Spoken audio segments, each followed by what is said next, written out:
Good morning, everybody.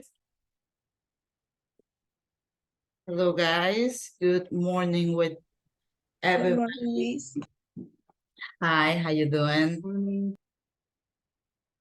So today, even that I try to begin the class at 9, I was having some issues with my internet connection, so I have to fix that, but apparently everything went just fine. So, well, now let's start with our class, okay? I'm gonna start sharing my screen. Please do not forget to turn on your camera so we can start passing the attendance, okay?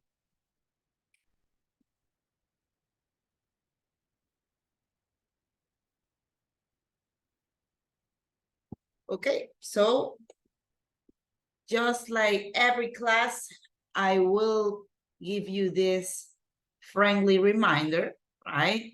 Do not forget to turn on your cameras, otherwise I'm not gonna be able to set your attendance. Also, remember that you have the access to this document so you can check your attendance.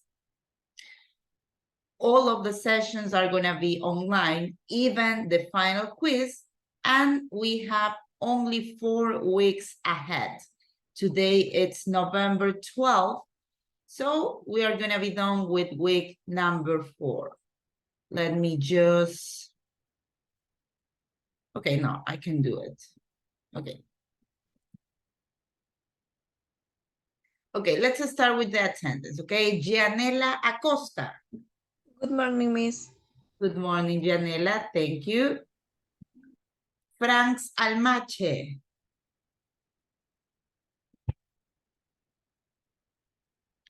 Franz Almache. Isabel Almeida. Good morning. Good morning, Isabel. Thank you.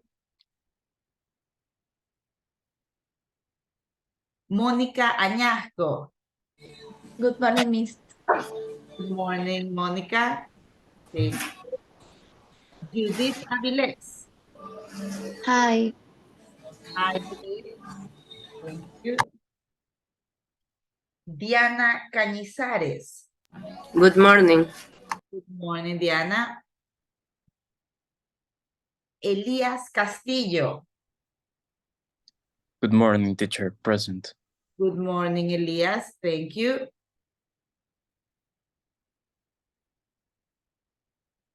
Paulette Castillo. Good morning, teacher. Good morning, Paulette. Thank you. Juan Diego Cedeño. Good morning, teacher. Good morning, Juan Diego. Thank you. Kevin Cruz. Good morning, Miss. Good morning, Kevin. Nancy Cruz. Good morning, teacher. Good morning, Nancy. Cristel Díaz. Good morning, Miss. Morning, Cristel. Thank you. Melanie Huarco. Good morning, teacher. Good morning, Melanie. Thank you.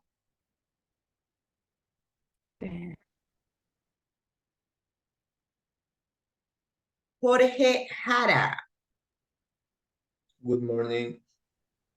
Good morning, Jorge.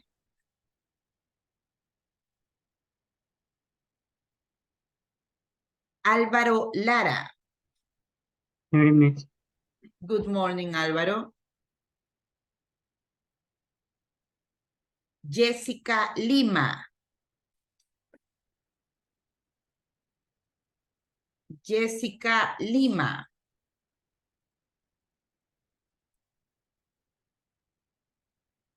Kenia Miño.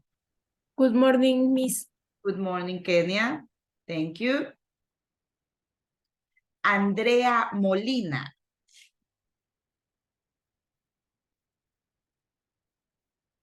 Andrea Molina. Dayana Moreno. Dayana Moreno. George Núñez. George Núñez. María de los Ángeles Parra. Good morning, Miss. Good morning, María de los Ángeles. So Alex not here, right? Elizabeth Ramírez. Good morning, teacher. Good morning, Elizabeth. Byron Reyes. Byron Reyes. Cristel Saldarriaga. Good morning. Good morning, Cristel. Thank you. Helen Romo. Good morning, teacher. Good morning, Helen. Sebastián Rodríguez.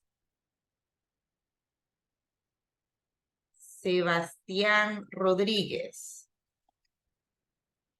Diana Sánchez. Good morning, Miss. Good morning, Diana. Kevin Sánchez. Good morning. Good morning, Kevin. Camila Santa Cruz. Good morning. Good morning, Camila. Sandra Santín. Good morning, teacher. Present. Good morning, Sandra. Thank you. Ricardo Sobrevilla. Good morning, Miss. Good morning, Ricardo. Kevin Solís. Good morning, teacher. Good morning, Kevin. Scarlett Takuri. Hi, Miss. Hi, Scarlett. Thank you. Omar Tomalá. Good morning, teacher. Hi, Omar. Daniela Vélez.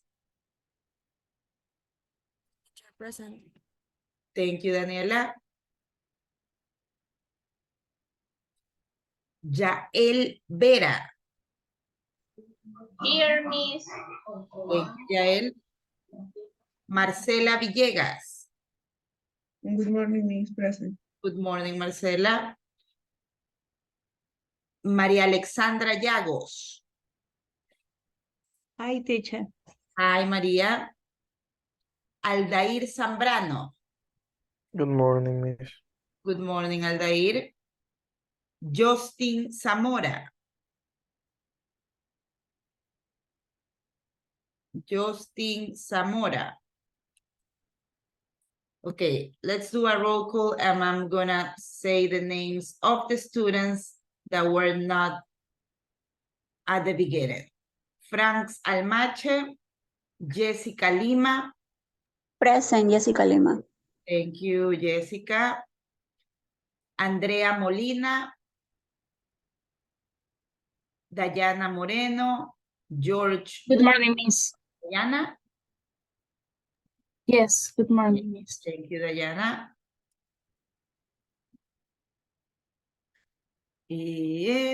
Okay, Byron Reyes, Sebastián Rodríguez, and Justin Zamora. Okay, guys. So let's start with our class. And as the first thing, I would like to ask you, just like you can see right here, a random question. So if anybody wants to tell me the answer of this question, feel free to raise your hand. So the question is this. I'm giving you the context that Christmas Day is in December, right? It's right away. Next month, we already have Christmas Day. So the question is, what holiday do we have, or it's in February? Do you have any idea? Do you remember? So Diana Sanchez, what holiday is in February? Carnaval. Okay, yes, carnival, correct. Carnival, it's, so before we have Christmas,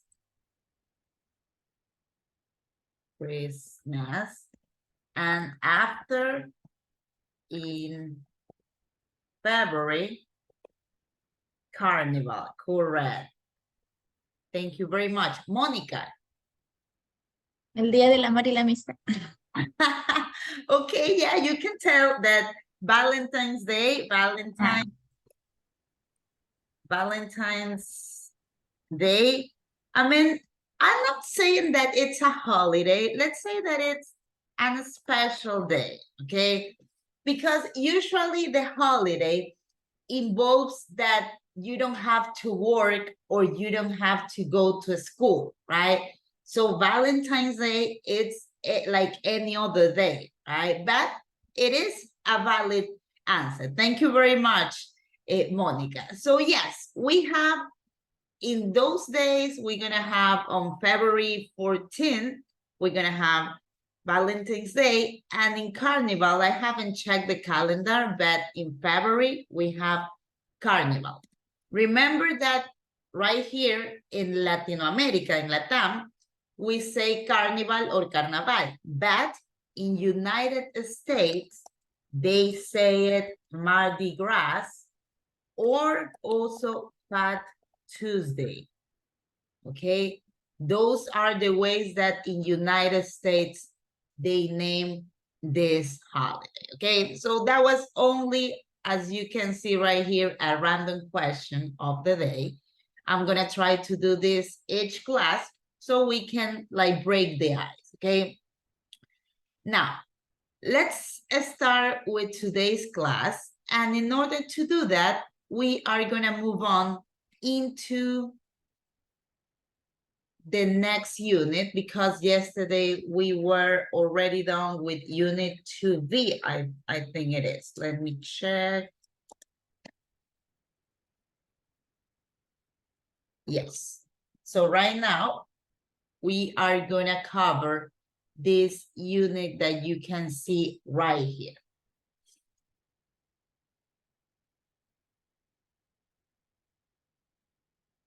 So that's 2C.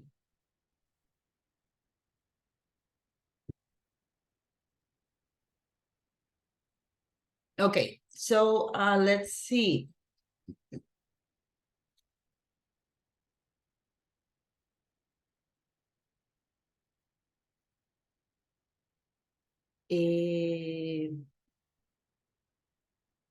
Melanie Huarco, can you please read the title of Unit 2C? One dark October evening. Correct. Thank you very much, Melanie. So that is the name of this current unit. And as you already know, we have the 3 sections right here. Into the grammar section, we will cover time sequencers and connectors. Into the, the vocabulary section, we will check verb phrases, and into the pronunciation section, we will check word stress. Okay, so in the very first activity, that is this one right here, but we will go to our book to develop this. So it's this one right here, right? Just click it. And the first activity is related with grammar and the time sequencers and connectors. So it is also a listening activity. So please click into the activity so we can develop this.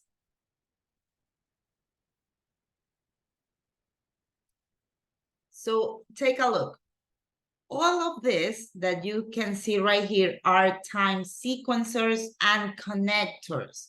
Of course that in English we have many more, but right now in this activity we are going to be working with this, okay? Just pay attention to the pronunciation of H.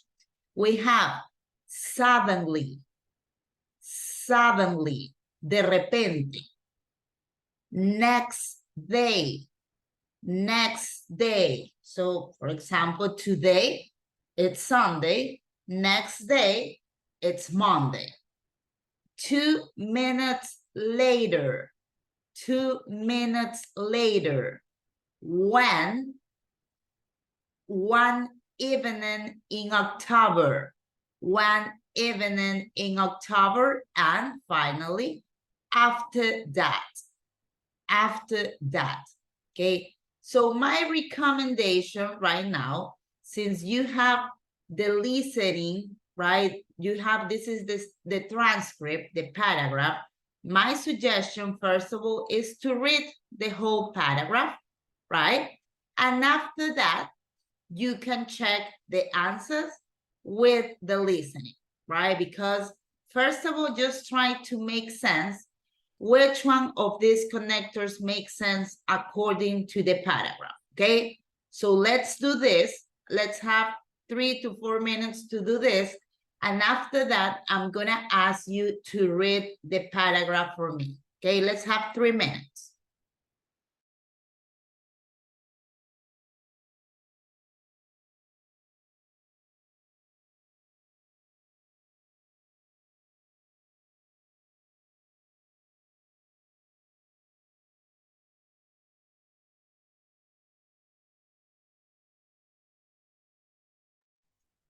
Miss, disculpe, ¿qué actividad? It's in Unit 2C. Unit 2C, it's the first activity that you're gonna find. 1A, listen to the story and check. That's the activity.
Okay, guys, so I already have some volunteers, which it's always a good news. So let's start with Isabel Almeida. Isabel, you are gonna read from Hannah until Scouting, okay?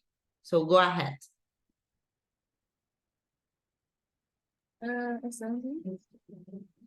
I'm sorry,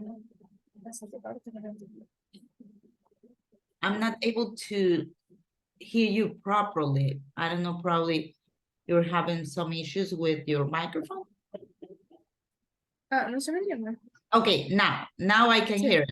It was way too low, so just try to speak up, okay? Okay. Okay, ¿desde qué parte está donde, perdón, donde From entendimos? Hannah until Scouting. Ah, ok.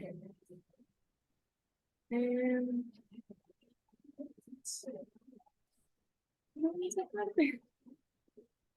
Ah, ya la encontré. Yeah, right here. Hannah meets Jamie in the summer of 2010. It was Hannah's 21 birthday and she and her friends went to a club. They wanted to dance, but they didn't like the music, so Hannah went to speak to the DJ. This music is awful, she said. Could you play something else? The DJ looked and heard and said, don't worry, I have the perfect song for you. 2 minutes later, he said the next song is by Scoot. Correct. Amazing. Yes, right here we have 2 minutes later. Thank you very much.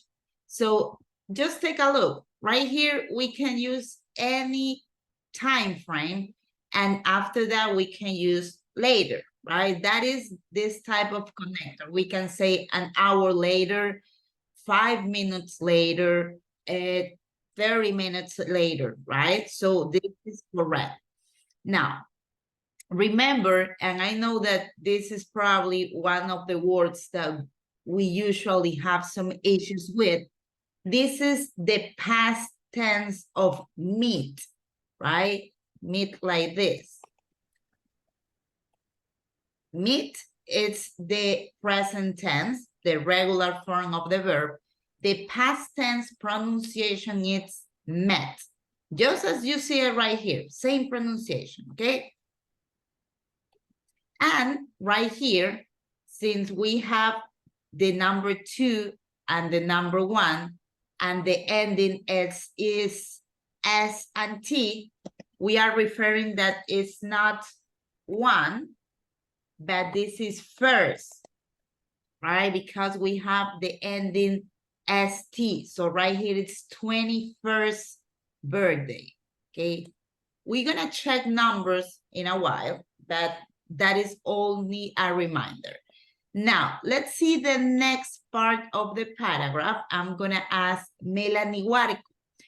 Melanie, you are gonna start reading from It's Called Blue until phone number, okay?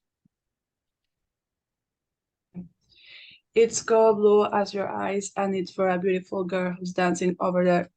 Hannah knew that the song was for her. When Hannah and her friends left the club, the DJ was waiting for her at the door. Hi, I'm Jamie, he said to Hannah. Can I see you again? So Hannah gave him her phone number. Great pronunciation, Melanie. I don't have any remark about what you just did. Okay, amazing. Let's continue with Elizabeth Ramirez. Elizabeth, you will read from this gap right here that you're supposed to tell us until they were madly in love, okay?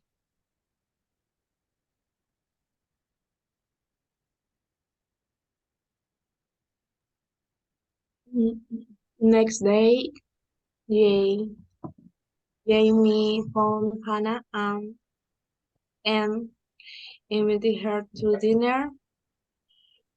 He took her to a very romantic French restaurant and the town and evening. I thought all the food was very good. They had a wonderful time. Okay, thank you very much, Elizabeth. So correct, right here, the connector, it's next day. Okay, now let's continue with Monica Añasco. Monica, you are going to start from this connector that is missing until they were madly in love. After that, Okay, Jamie and Hannah saw each other every day. Every evening when Hannah finished work, they meet at 5:30 in a coffee bar in the high street. They were madly in love. they were madly in love. Correct. Thank you very much, Monica. Next, let's go with Maria Parra. You are going to start from this time connector or this connector that it's missing until Harry. Okay, Maria, go ahead. One evening in October, Hannah was at work. As usual, she was going to meet Jamie at 5:30. It was dark and it was raining. She looked at her watch. It was 5:20. She was going to be late. She ran to her car and got it. At 5:25, she was driving along the high street. She was going very fast because she was in a hurry. Correct. Amazing job, Maria. Thank you very much. Okay, now let's continue with the last part. I'm gonna go with Omar. Omar Tomala, can you please read the last part? Mm,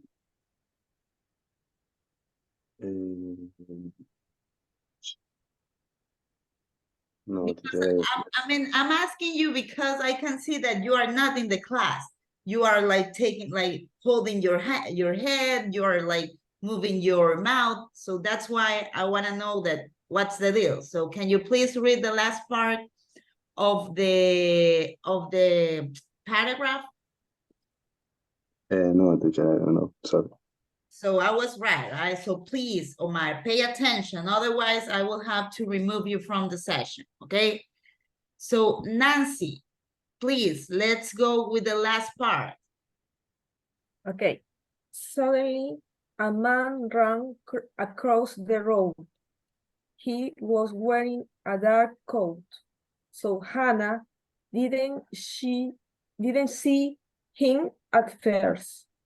Quickly, she put her foot on the brake. Correct. So suddenly is the last one. Great job, Nancy. Thank you very much. Thank you. Okay. Omar, Cristel, I need that you guys turn on your camera, please. Otherwise, unfortunately, I will have to remove you from the session, okay? Miss, buenos días. Disculpe, yo le escribí por el chat por qué razón estaba con la cámara apagada. I know that I have some pending conversations right here, but if I open this, all of your classmates are gonna see this. So just give me a second and I'm gonna check the text in a while, okay? Listo. Okay. Okay, guys, so let's move on into the next activity. So right here, it's gonna be similar, but right now we are gonna be using different connectors. So the connectors that we use in this activity, such as one evening in October, like after that, next day, all of those are time connectors because as you notice, they have time-related terms, right? But the next ones right here, so, because, or although, these are a different type of connectors. These are linkers or just connectors. There is no time involved right here. So we use it for consequence. For example, I stay at home, so I got some sleep, right? So consequence. In the case of because, it's to give any kind of reason, right? Like, for example, you could say, I was feeling ill, I was feeling sick because I never took the medicine, right? So I'm giving you a reason. And although it's for make like a contrast, for example, you were not paying attention to my class, although I told you to stay right here, right? I'm making a contrast, okay? So those are the use of this. Just let me be more graphic about this. Just let me skip this. We are gonna continue on this. Okay, we have time connectors right here. Okay, take a look. If you want to double check this, you can check them, right? So you can use so for consequence or results. It was raining, so we stay at home. I was tired, so I stay at home.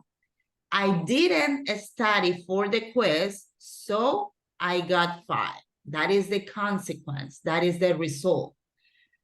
But and although are similar. You can use but and although in a similar way. For contrast, take a look. I like him, but he lives in London. I don't like vegetables, but I eat them because they are healthy. I went to the gym, but it was closed. And now we have although. Express contract as well. The difference with this is that we can use it at the beginning of the sentence. We cannot use but at the beginning of the sentence, but with although we can do that. Take a look. Although I didn't study, I passed the exam.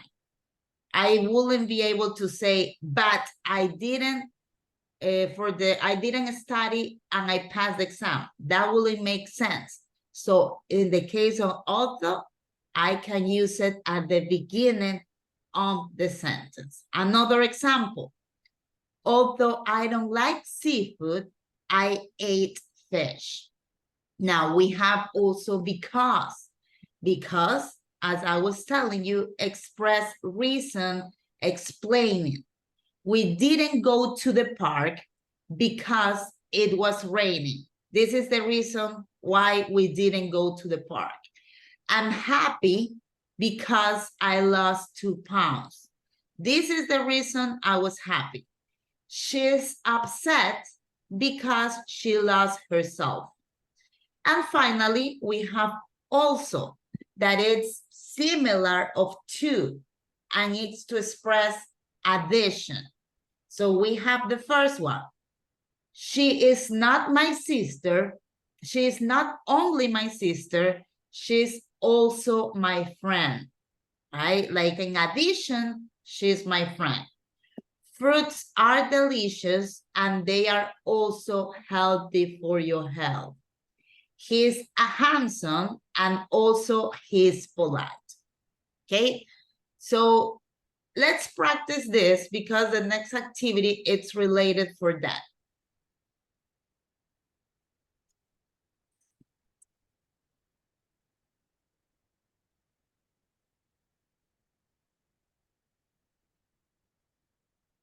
So Omar Tomala, can you please read the instruction for this activity?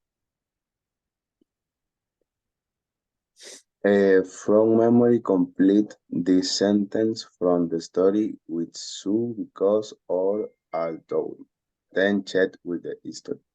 Correct. Thank you very much, Omar. So right here, you only have this, like this tiny paragraph, right?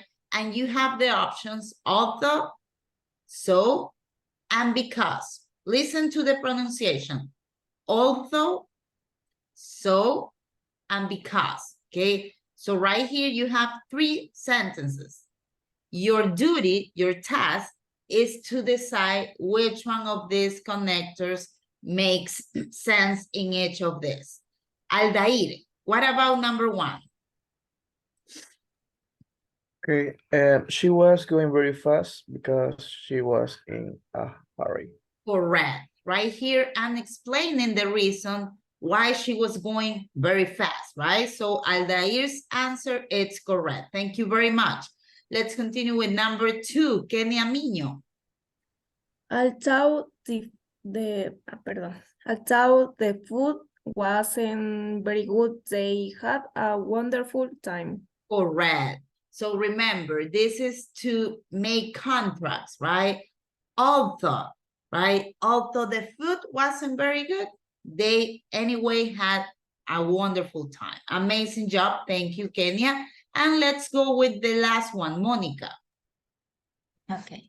He was wearing a dark coat, so Hannah didn't see him at first. Correct. So right here, I have result, right? He was wearing a dark coat, and the result of that is that Hannah was not able to see him at first. So that is the correct answer for this, guys. And we will move on right now into the next activity that it's also related with connectors, time connectors, and basically reading, okay? So let's take a look. The activity that we will develop right now is this, Grammar 1A.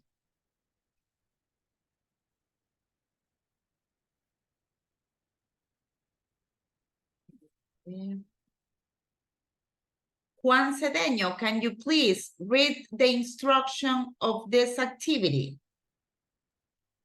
Put the sentence in the right order. Correct. Amazing. Thank you, Juan. Okay, so right here you have 8 sentences, right? So your task is to put them from the very beginning until the last sentence, okay?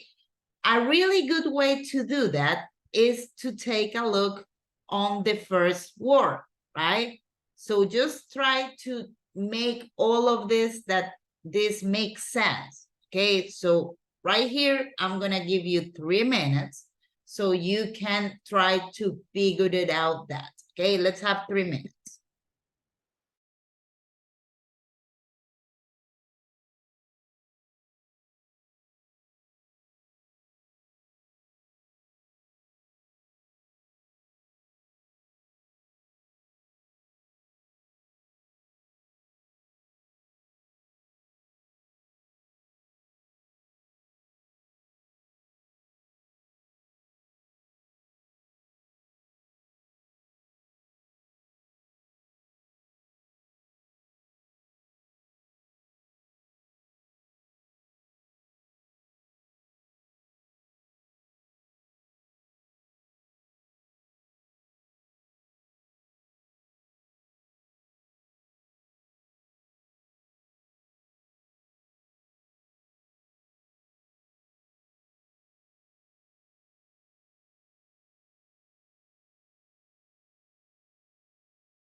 Okay, guys, so let's see.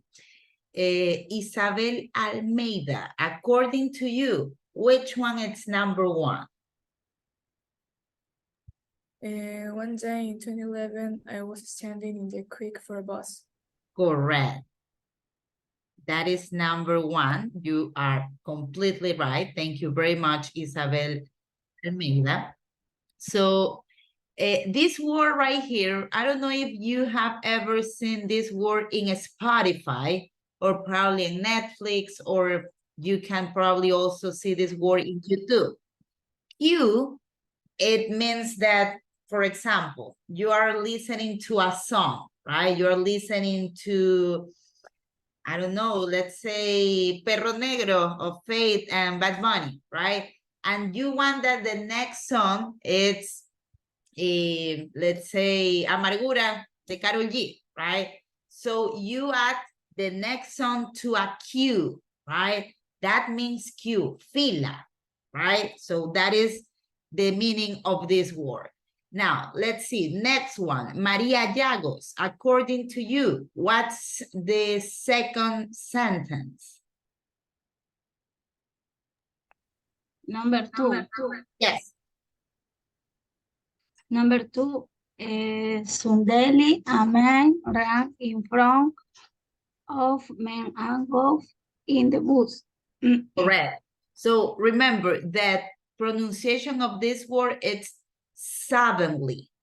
Suddenly, okay? And right here, got on the bus. Remember that we were checking that if you can go into the vehicle, you are going to be using the preposition on, right? So thank you very much, Maria. Sandra Santin, what about number 3?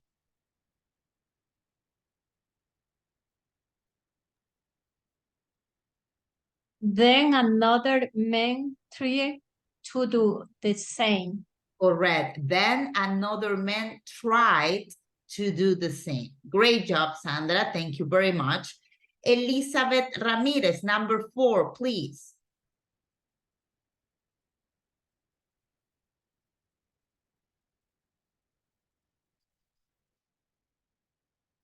Elizabeth Ramirez. Is one the second. Correct. Correct. When the second, can you please continue reading? Man went in front of me and told him to go and stand in the queue for a bus. Correct. Queue. In the queue, yes. It's just like you pronounce the same way as this, right? Queue, same thing. Just remember that, okay? Thank you very much, Elizabeth. Now, Jorge Jara, can you please tell me which one, according to you, it's number 5?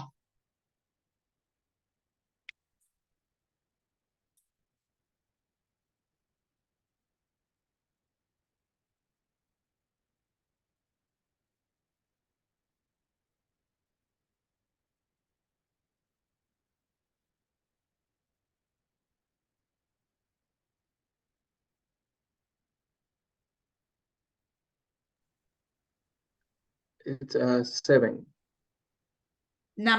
Okay, which one is number 5? Can you please read the sentence that it's supposed to be number 5, the next one, because we already checked this one.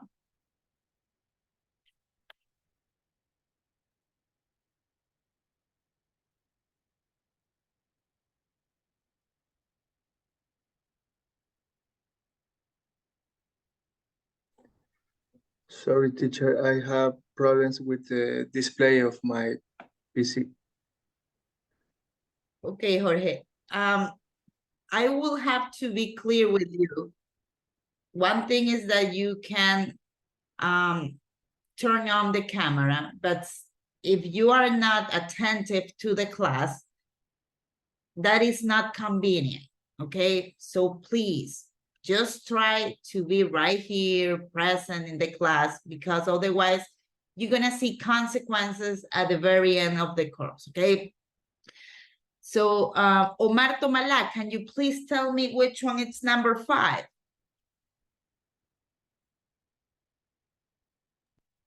Number 5 is after that a police car came and took the men away. No, that is not number 5, Omar. Can you please try with another one? Take a look. We have one day in 2011, I was standing in the queue for a bus. Suddenly, a man ran in front of me and got on the bus.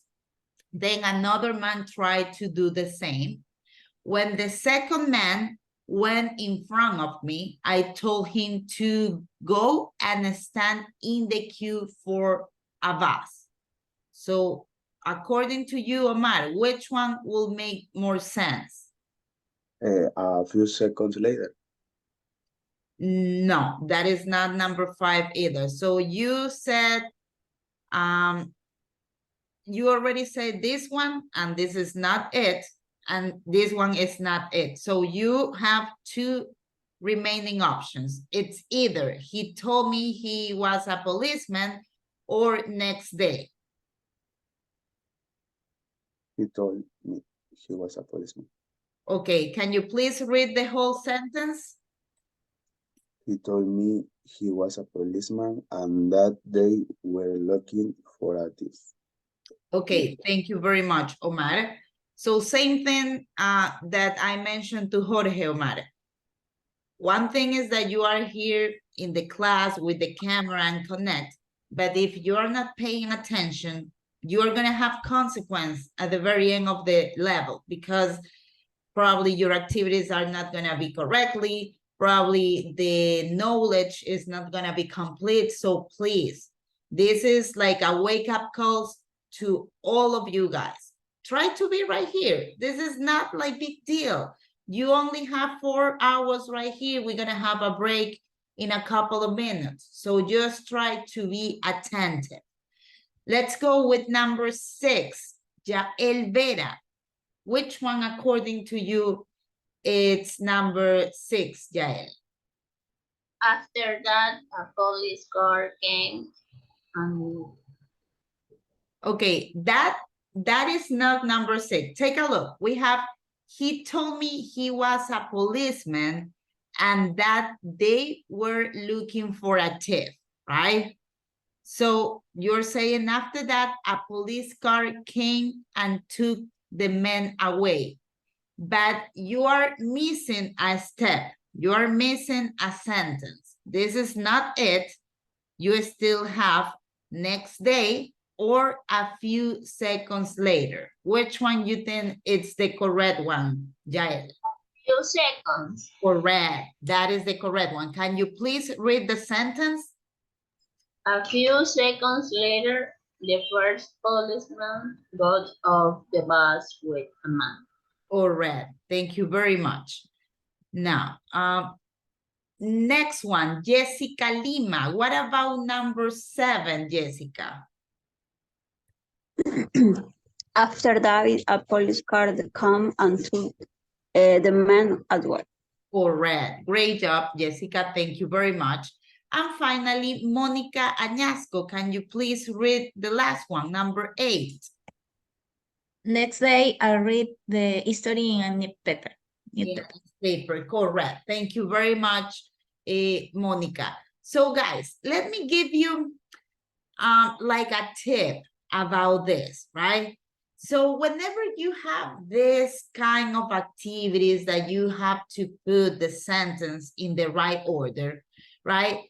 The first thing is that you can identify all of this with the first word, okay? Fíjense siempre primero en la primera palabra, con lo que inicia, ¿verdad? Habrá en ciertos párrafos que va a iniciar como que in the beginning o first of all. Entonces, eso también podría ser ciertos indicadores de que ustedes pueden irlos ubicando desde el inicio, ¿no? Asimismo, habrá ciertos párrafos que culminen con finally, ¿verdad? Finalmente o at the end.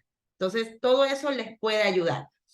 Una vez que ya hayan tenido el orden que ustedes creen, hagan algo que se llama proofreading, ¿verdad? Hagan como que una prueba de lectura y vean qué tanto sentido tiene o no.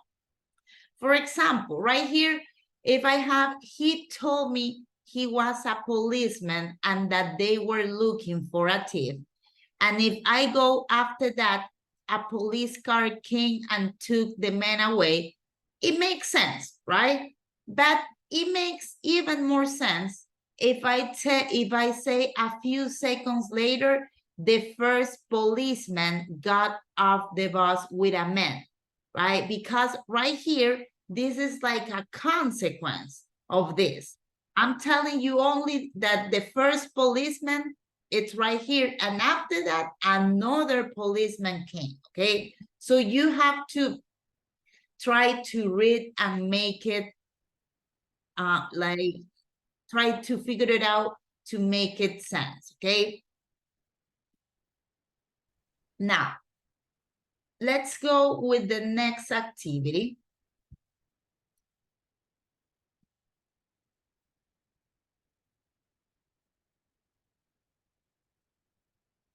And we will check about pronunciation, word stress. Remember that I told you, and I'm gonna keep telling you this, we don't have tildes in English, but we do have word stress that it's similar to acento, okay? So let's see.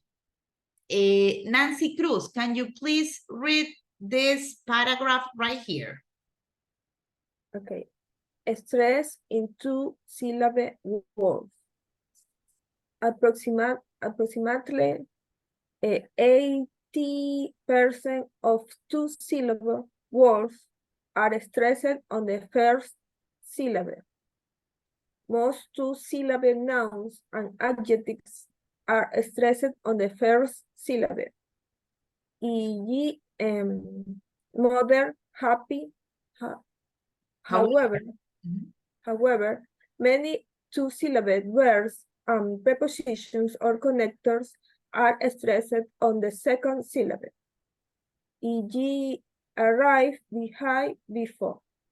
Correct. Thank you very much, Nancy. So right here you have like a tip, right? This is like basically something that you can take as a reference. Notice the percentage, right? Almost 80% of two-syllable words, two-syllable, right? Like happy, happy, like mother, all that, it's two-syllable words, are stressed on the first syllable, on the first one. Okay, take a look. Mother, right here you have the first syllable, so you have the stress right here. Happy. But, however, we have some exceptions. Many two-syllable verbs and prepositions or connector are stressed on the second syllable. Arrive, behind, before, okay? So this is only like a tip. Right now, we are gonna practice this. We are going to develop activity 2A. Activity 2A. So I'm gonna ask Scarlett Takuri, can you please read the instruction of this activity? Choose the stressed syllable in these words from the story. Correct. Thank you, Scarlett. So you will have to choose the stress syllable in the words right here, okay? I'm gonna pronounce each of these words so you can have an idea, okay? So pay attention. The first one is across, across. Then you have after, after. Next one, again, again. Next one, along, along. Next one, also, also.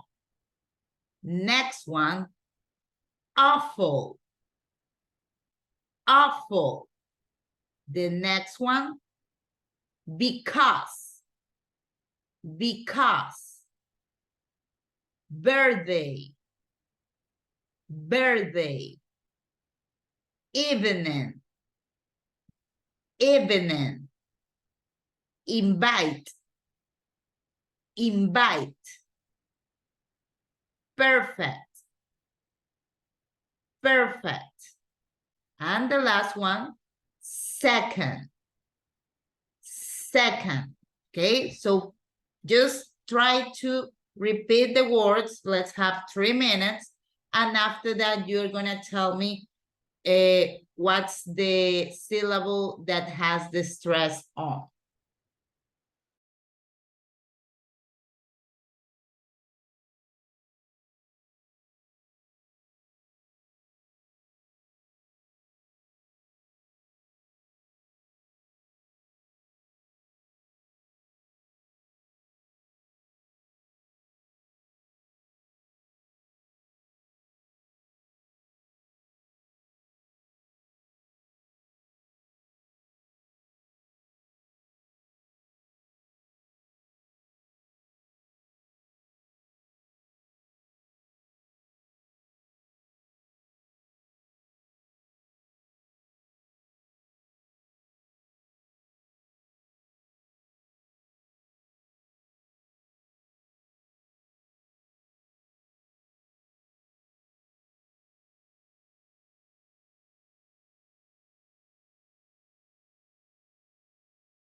Okay, guys, so let's check the activity, but please, before, I need that Kevin Solis, Aldair Zambrano, Ricardo Sobrevilla, George Núñez, turn on your cameras, okay?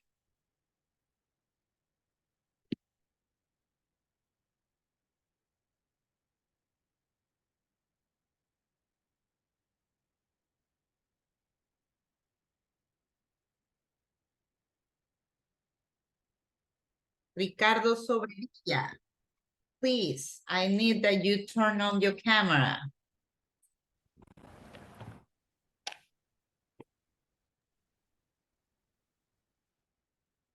Okay, no, Ricardo.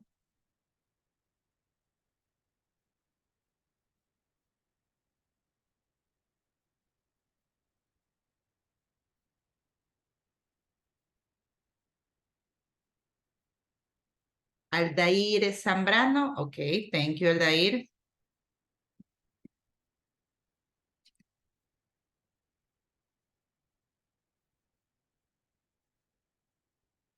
Okay, I'm gonna share my screen now. Okay, I do have volunteers. Let me double check. Okay, so Juan, can you please tell me, according to you, where do we have the stress syllable? In the first or in the second syllable? In the second syllable. The second. Can you please pronounce the word? Across. Across, correct. Thank you very much, Juan. Good job. Let's continue with the next one. Mónica Añasco. First syllable or second syllable? First. First, correct. Can you please pronounce the word, Mónica? After. After, correct. Great job, Mónica. Thank you very much. Kenia Miño, what about the third one? Do we have the stress syllable in the first or in the second syllable? Second syllable. Second syllable, correct. Can you please pronounce the word? Again. Again, amazing. Good job, Kenya. Let's continue with number, this is number 1, 2, 3, 4. Sandra Santin. First or second syllable? Second syllable. Second, correct. Can you please pronounce the word? Along. Along, correct. Thank you very much.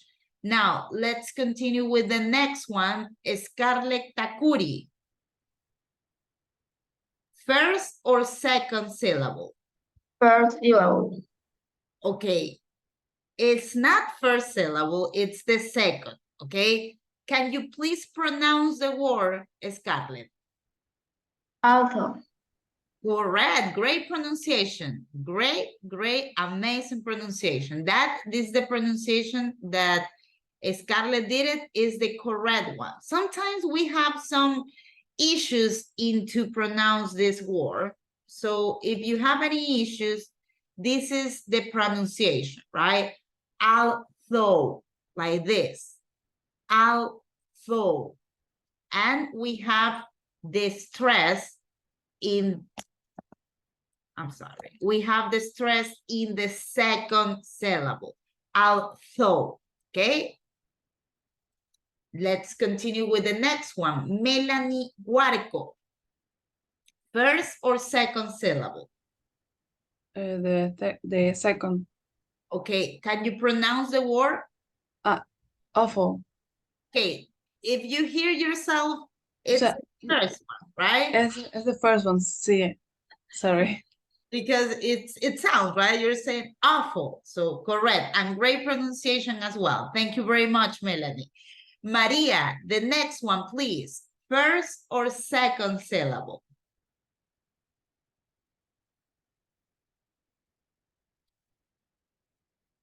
Maria Llagos?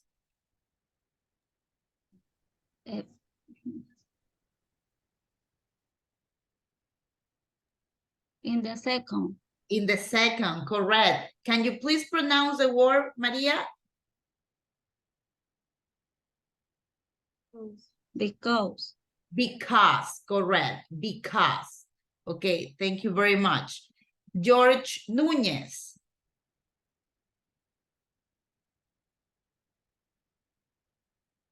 George, can you please tell me if the next word, do we have the stress syllable in the first one or in the second syllable?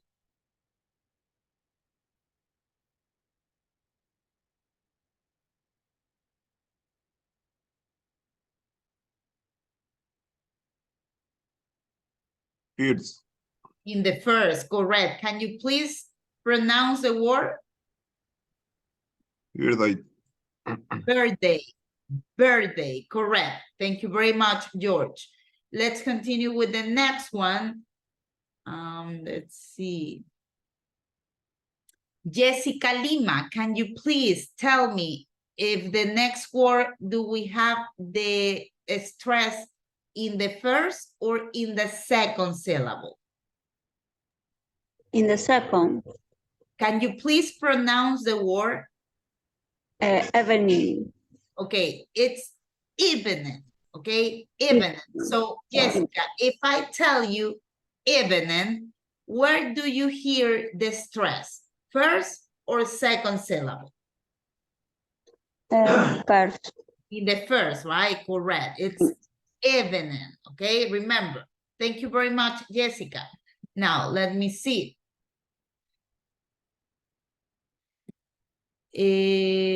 Elizabeth Ramirez. Next one, please. Where do we have the stress? First or second? Second. Second. Can you please pronounce the word? Invite. Invite. Correct. That is the correct pronunciation. Great job. Invite. Let's continue with the next one. Kevin Solis. First or second? Perfect. The first. Correct. Perfect. You're amazing. Correct. Thank you very much, Kevin. And the last one, Diana Sanchez. First or second? Second. Second. And you already pronounced, no, right here, it's in the first one. And the word, it's second. Notice that when you are pronouncing, you're saying second, no second, right? So it's in the first one. Okay. Thank you very much. So let's click into finish the activity. And we got all of them correct. Now, the next activity, it's related with verb phrases, okay? So verb phrases are, for example, play video games. Let me write this down.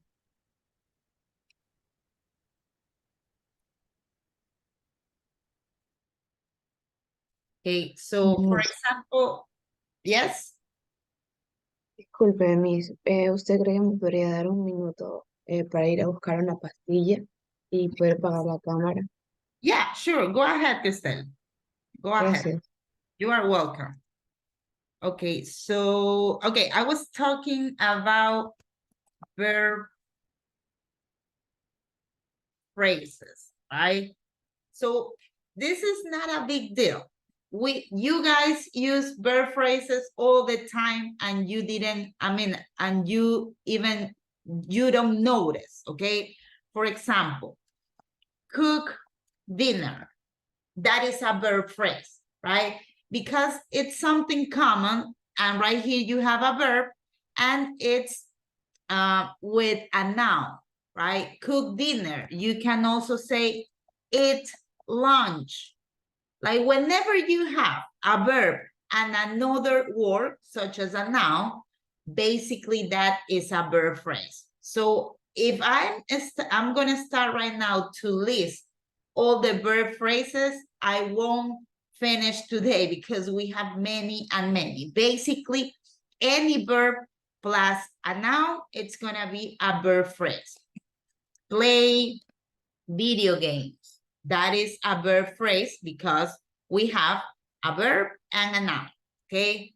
So that is the topic on the next activity. This one right here, vocabulary verb phrases. Let's take a look.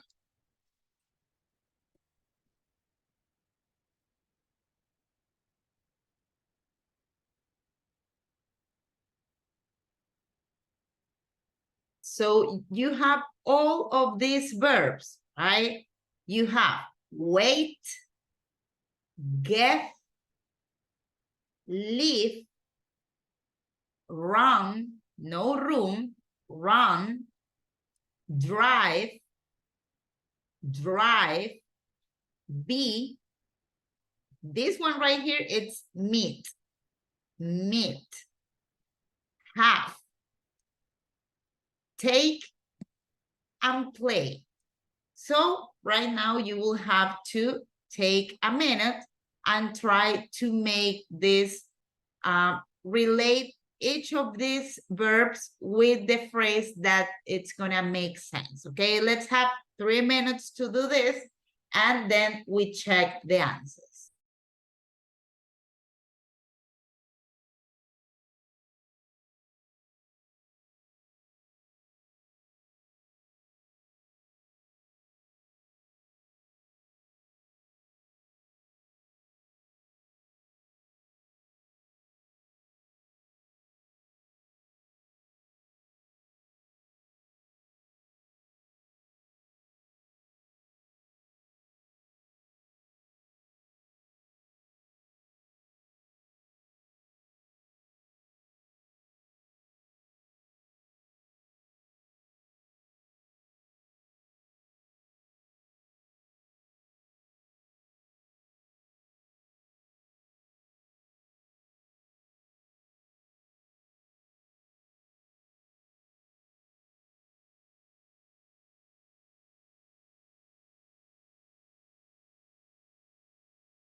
Okay, guys, so let's see. Helen Romo, so can you please read the first verb phrase with the verb already right here? Have a wonderful evening. Right, that is the correct one. Have a wonderful evening. Amazing job, Helen. Thank you. Elizabeth Ramirez. Next one, please. Run along the High Street. Okay, along the high street, also in a hurry. So you say run, right? Run along the high street. So it makes sense. It makes sense that in this kind of situations, sometimes you have two possible answers. So you have to take a look and check which one is the more convenient. En este tipo de actividades en donde yo tengo opciones, ¿verdad? Tengo que ver cuál es la que le da más sentido. Si bien la opción que dice Elizabeth, run along the high street, makes sense, ¿verdad? Tiene sentido. Este verbo tendrá más sentido en otra de estas frases de acá. Entonces, por eso ubicamos otro de los verbos acá, ¿ok? So, anybody wants to help Elizabeth and tell me which one do you think is the correct one? Anybody knows which one could be the correct one right here? Drive. Drive. Correct. it's drive, right? So once again, run makes sense, right? But in this case, drive makes sense because run, we will have to use it in another option, okay?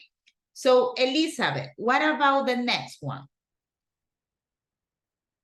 B. Once B. again, it makes sense. B makes sense, but there is another option that makes even more sense. Which one do you think could be, Elizabeth? Because it makes sense, be in a coffee bar. Tiene sentido estar en un café. Yes, makes sense. But there is another option that makes even more sense. Take a look. We have wait in a coffee bar. Yes, makes sense. Give in a coffee bar doesn't make sense. Live in a coffee bar, not make sense. Run in a coffee bar. I mean, you can do that, but it doesn't make sense. Drive in a coffee bar. I don't think so. And we already have it right here. You already say B, and I'm telling you that that is not the correct one. Meet in a coffee bar. You can meet with somebody to grab a cup of coffee. Have in a coffee bar, and we already have it right here. Take in a coffee bar doesn't make sense. Play in a coffee bar, so it kind of makes sense, but so which one do you think makes sense, Elizabeth?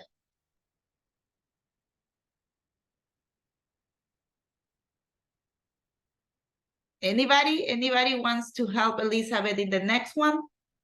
Meet. Meet, correct. So this one makes even more sense, okay? Aquí viene la misma que yo les digo.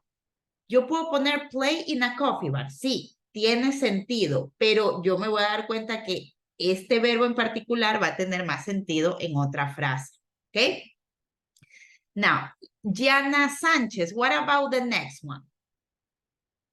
Give somebody your email address or phone number. Correct, correct. So, great pronunciation because usually people say address and Gianna's pronunciation is the correct one, address, right? I told you that if sometimes you forget, remember of Andres, same pronunciation, okay? Great job, Gianna, thank you very much.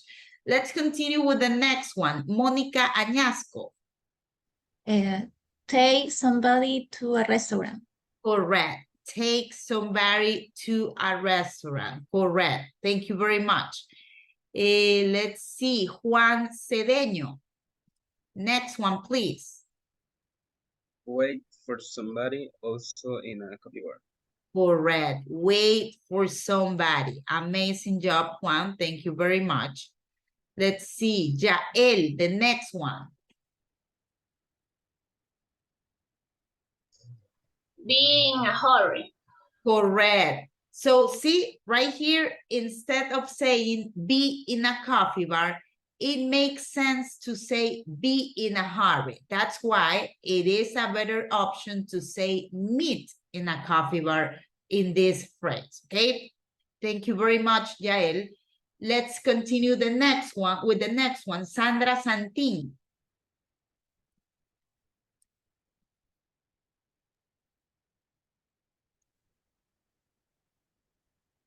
This one.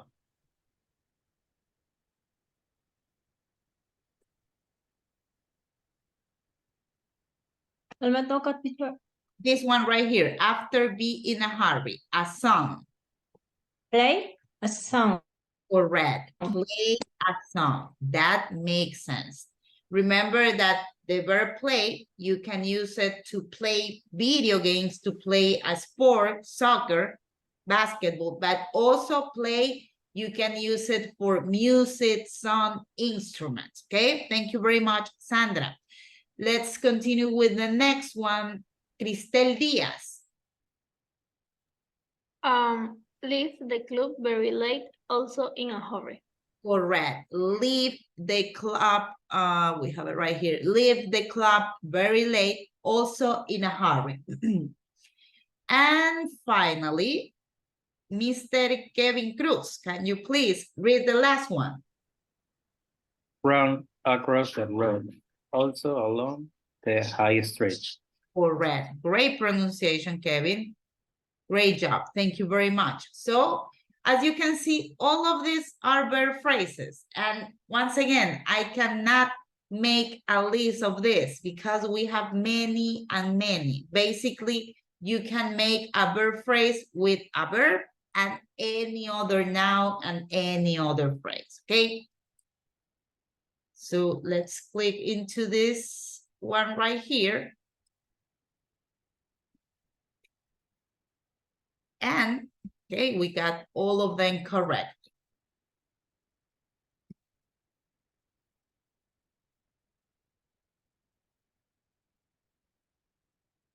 Okay, so we are done with this unit, and right now I'm gonna make available the next unit so you are gonna be able to see it. Give me a second because we are supposed to work on unit 3A, but this is high. So let me just make this available.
Okay, I'm gonna make available 3A, 3B, and 3C, but please do not do any of the activities unless I tell you, okay?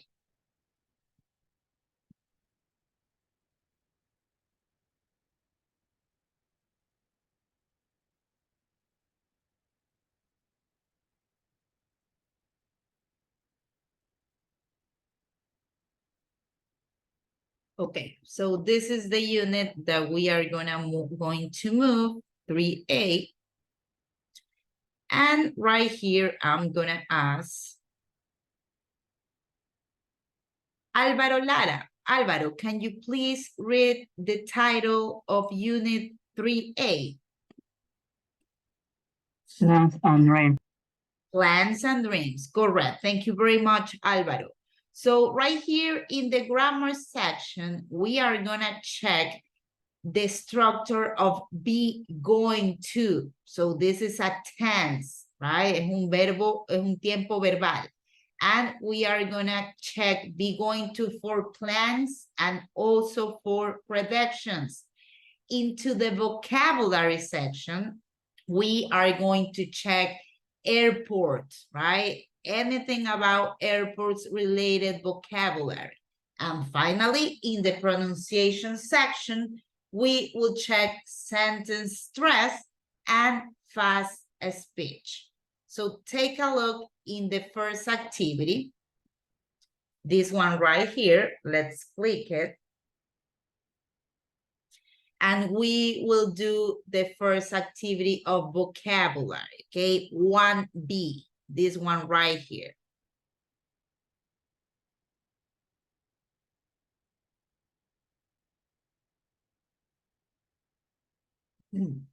So, Dayana Moreno. Dayana, can you please read the instruction of this activity?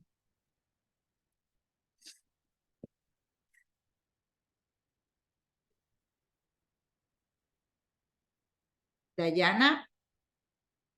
At the airport, hints are matched then to the words and price below. Thank you very much. So we have look at the airport signs and match them to the words and phrases below, okay? So right here, you have 12 signs, right? And these ones right here are basically the words and phrases that identify each of them.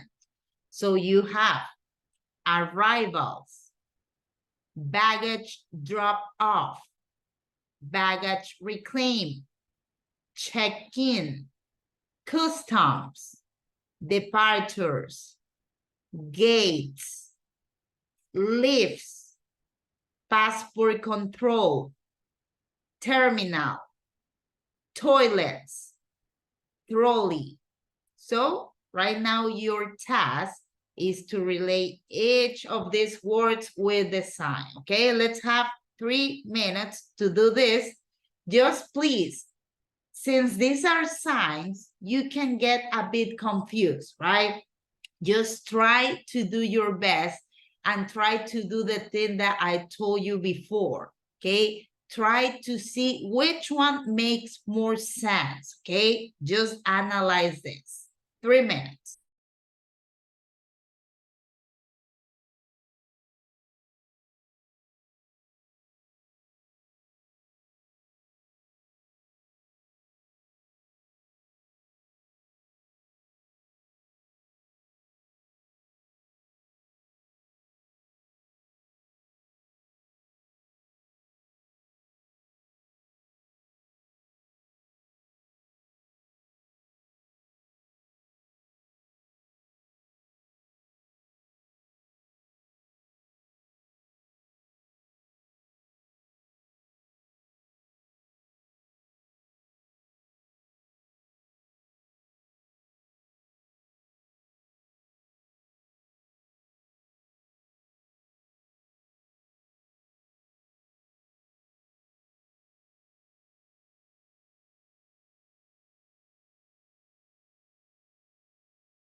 Okay, guys. So let's see. Yael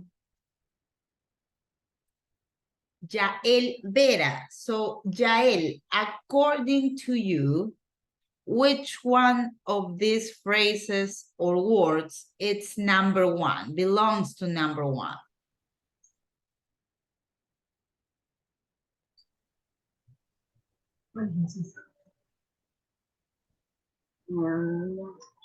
Number one is baggage drop off.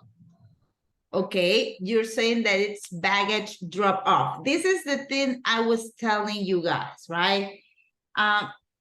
You have to take a look on the arrow. The arrow, it's basically telling you that you're lifting the baggage, okay? So it is baggage, but it's no drop off. Drop off means that you are putting the baggage so the plane can take it to your destiny.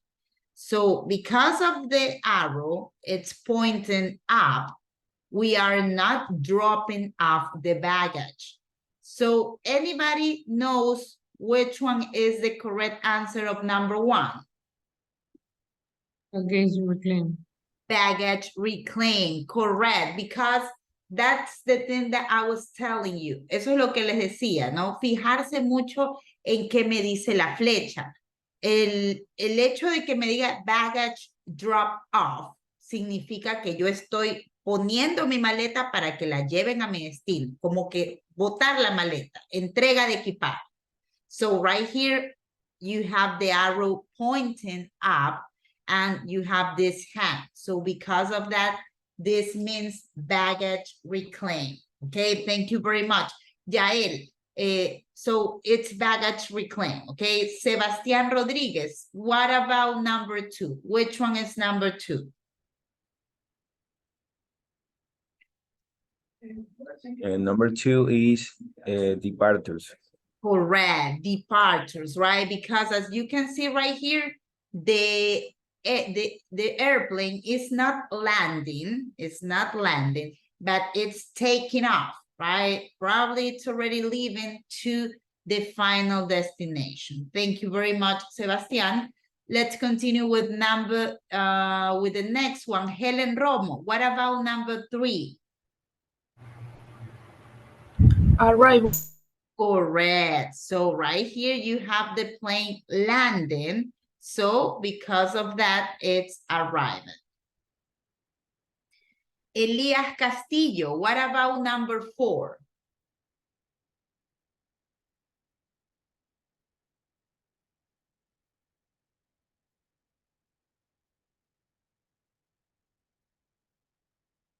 Is terminal. Terminal, correct. Amazing. Great job, Elias. Thank you very much. Kenya Miño, what about number five? Lift. Lift, correct, lift. Remember that usually lift, it's a similar word of elevator, right? But in UK, in British English, they prefer to use lift, but it's the same thing as elevator. Thank you very much, Kenya. Let's continue with Maria Llagos. What about number six?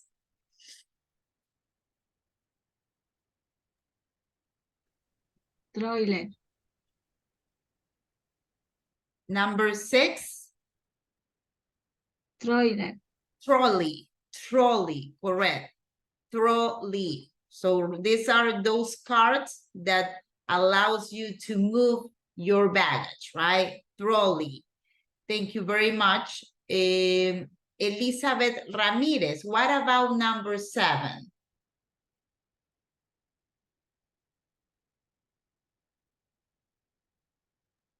Baggage reclaim. Or no, we already have baggage drop off. Correct. Baggage drop off. Okay, so this is the thing I was telling you, right? Right here, you're picking up the baggage. So because of that, it's reclaim, reclamo de equipaje.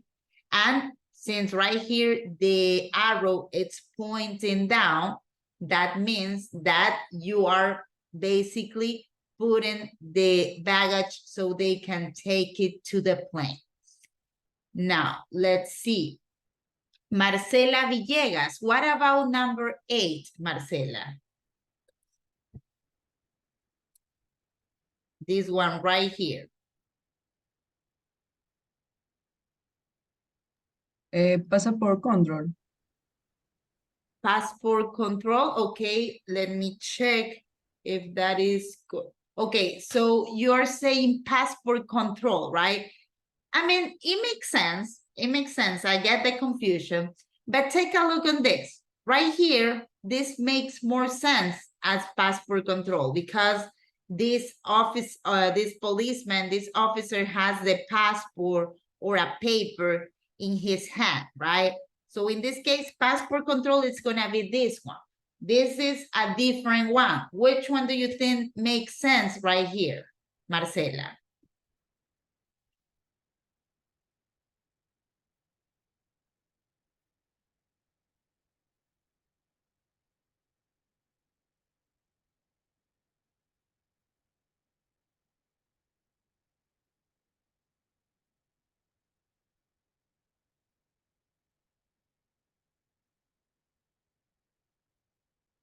We have number 8.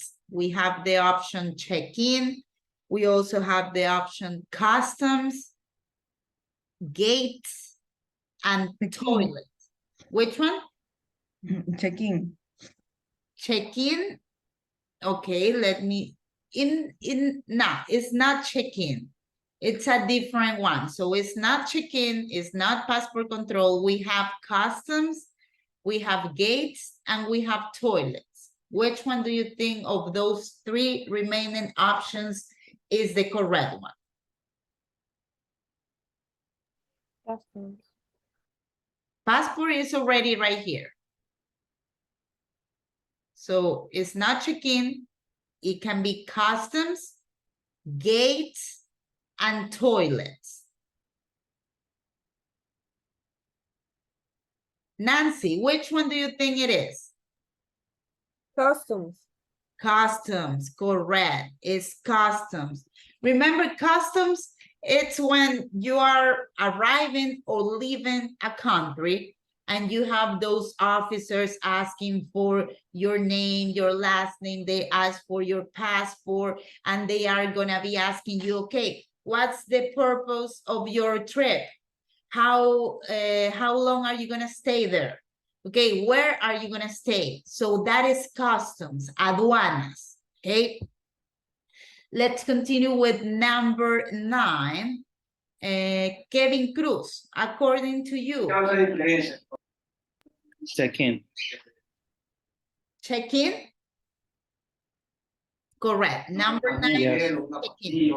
So right here I got it. Yo entiendo aquí que todos son signos y son como que muy confusos, ¿no? That's why we are right here, like trying to see which of these terms make sense for each side, okay? Scarlett Takuri, what about, we already have 10, what about 11? Gates. Gates, correct. And finally, Juan Cedeño, 12. Toilets. Toilets, correct.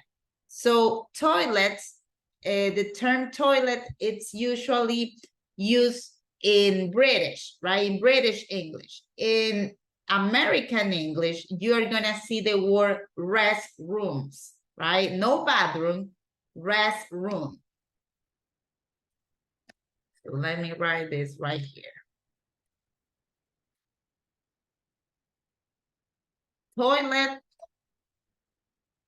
UK, and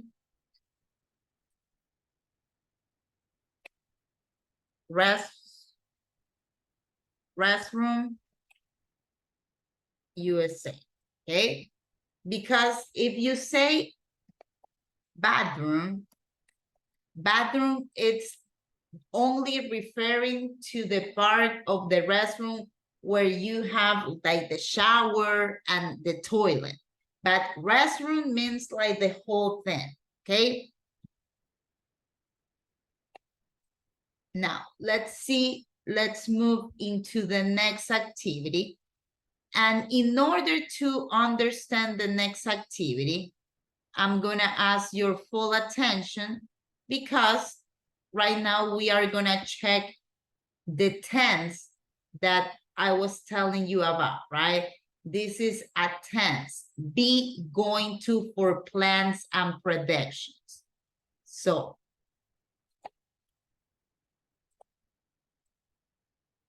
I'm gonna skip this, okay. There we go. So this is the tense, I'm sorry, that we are gonna check right now. Remember that the basic times are present, that is used for routines, for habits, the past tense that is used basically for events that already passed, that they happened a long time ago. And we also have the tense about the future. Whenever we are not, we haven't completed an action and we are doing like plans, predictions, something that it's not gonna be right now, but in the near future, okay? So the simple future, it's also a verb tense. So right here, this is only like a general explanation, okay? There are many ways to use the simple future. We can either use it with the auxiliary will plus the verb. For example, I will do my homework tomorrow. Another way to use the simple future, it's with this structure that we are about to check. Be going to plus verb. Be refers to the verb to be, is, are, am, right? So right here, we have an example. I'm going to clean my house at 4. And finally, this is another way to form the simple future, plus the verb to be, following the verb plus ing. I'm taking my dog for a walk after lunch. All of these are valid structures for use simple future. Right now, we are gonna focus only on this one right here, okay? Only on this one right here. So when do we use be going to? Let me check. Ricardo Sobrevilla. Ricardo, can you please read when do we use be going to? Going to for intention. Can you please read this? We use going to when we have the intention to do something before we speak. We have already made a decision before speaking. Look at the sentence example. Okay. I got some extra money, so I am going to pay my bills tomorrow. We are not going to paint our bedroom tomorrow. We are you going to on holiday? Thank you very much, Ricardo. So in the first scenario, in the first situation that we can be used this structure of future, it's when we already make a decision before speaking. Take a look on this example. So right here we have the structure. I got some extra money, so I'm going to pay my bills tomorrow. This is something that I'm going to do in the future, tomorrow, not today, but tomorrow. We are not, right? Right here, we have the negative way. We are not going to pay our bedroom tomorrow. And another, we have a question. Where are you going to on holiday? Notice that we are using the verb to be, and verb to be. That is why the structure name is be going to. This be stands for the verb to be. We can also use going to whenever we want to make a prediction. So I'm gonna ask in this case, let's see. Diana Cañizares.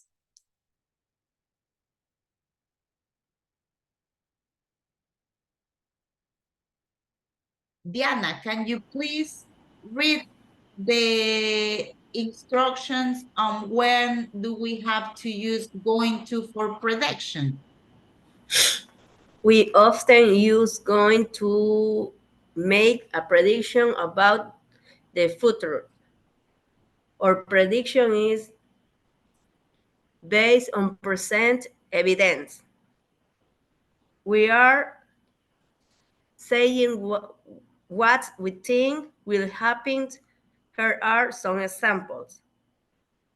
Ecuador is at a great level, so we are going to win the match. The sky is very black. It's going to rain. It's 8. You are going to miss your train. Your student really hurt your. You are going to pass the exam. The example. The exam, yes. Thank you very much, Diana, for your help.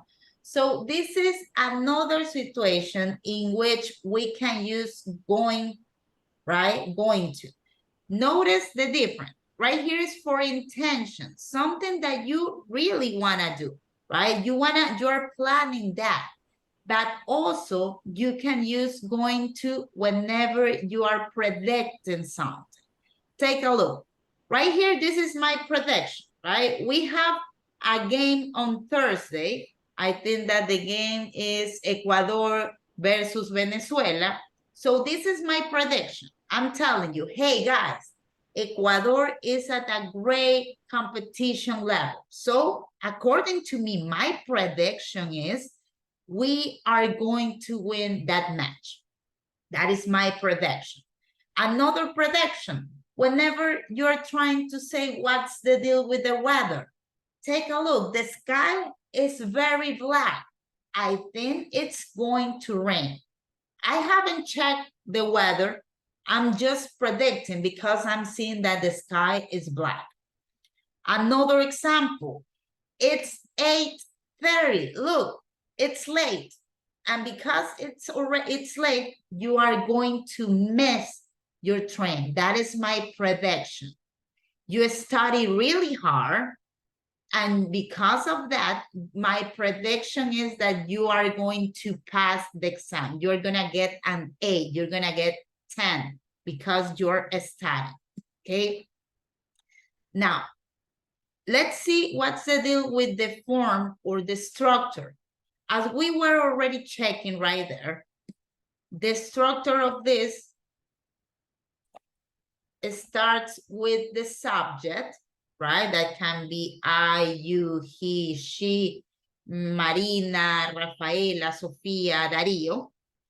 You also have after that the verb to be, depending on the subject. Of course, if it's I, you're going to be using am. If it's he, she, it, or any equivalent of a man, a girl, or a thing, you're going to be using is.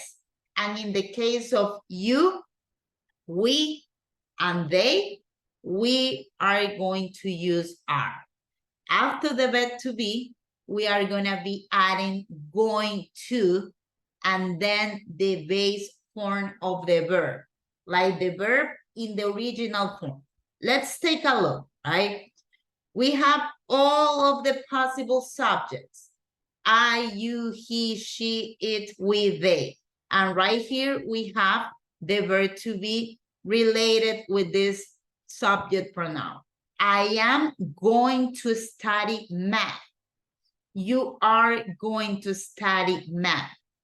He is, she is, it is, and so on. And right here you have, of course, we can do contractions. So instead of saying, I am going to study math, I can say, I'm going to study math. Instead of saying, you are going to study math, I can make this contraction, your, his, she's, and so on. In the negative structure, it's similar, but the only difference is that we will add the negative word not.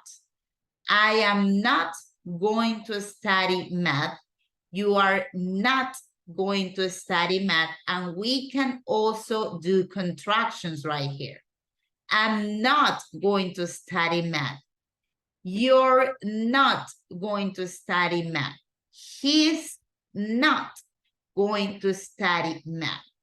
And whenever we want to make a question, well, right here, if we have a question word, remember that I already told you about the question words. Question word can be who, why, how, what, and so on, right? But if we don't have any question word, we will start with the verb to be. We can say, I'm going to study math. Are you going to study math? And so on. But let's say that, for example, we do have a question word. So in this situation, we are going to be adding first the question word, and then we are going to add the verb to be. What are you going to eat tomorrow? What are your plans into what are you going to eat tomorrow? Where is he going to live next year? What's your plan about living next year? Okay. So remember that you have access to this note. So if you want to double check the structures, you can do it, because right now we are going to develop an activity related with this, okay? Not this one right here. We are going to skip this activity. We are going to go with activity 3, this one right here, grammar. Be going to, plans and predictions.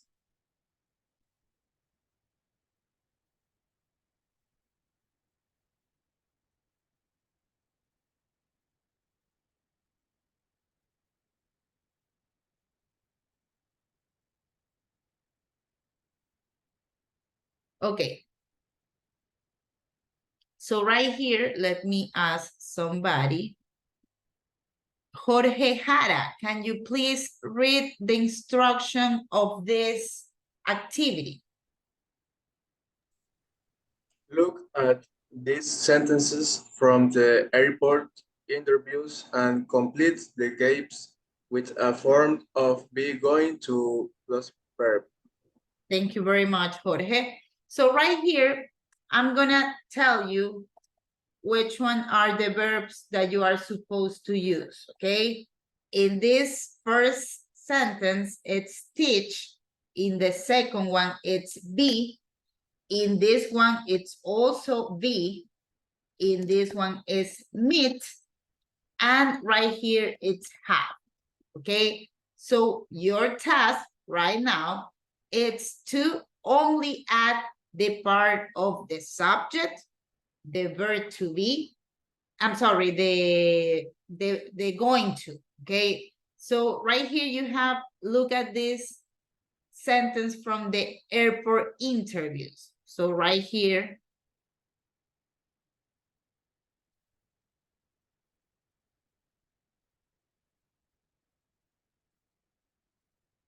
okay. So basically this activity, it's related with this one right here.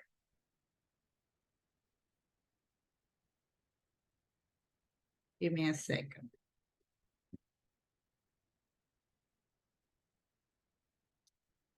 Okay, in the previous activity, this is an activity that you don't have to develop, but you can use the audio as a reference on how to fill the gaps, okay? This is an activity that you don't have to do, okay? But you can listen to the audio so you can have a reference on how to properly fill these gaps right here, okay? I repeat it once again. To be, you don't have to do this activity. You don't have to do it, but you can listen to the audio that you're gonna find right here as a reference to properly fill the gaps of the activity 3A, okay? So please do this. We're gonna have 3 minutes, and after that, you are gonna tell me your answers, okay?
Okay, guys, so I'm gonna play the audio, right? That remember that you also have access to this audio right here in this activity, the second one, 2B.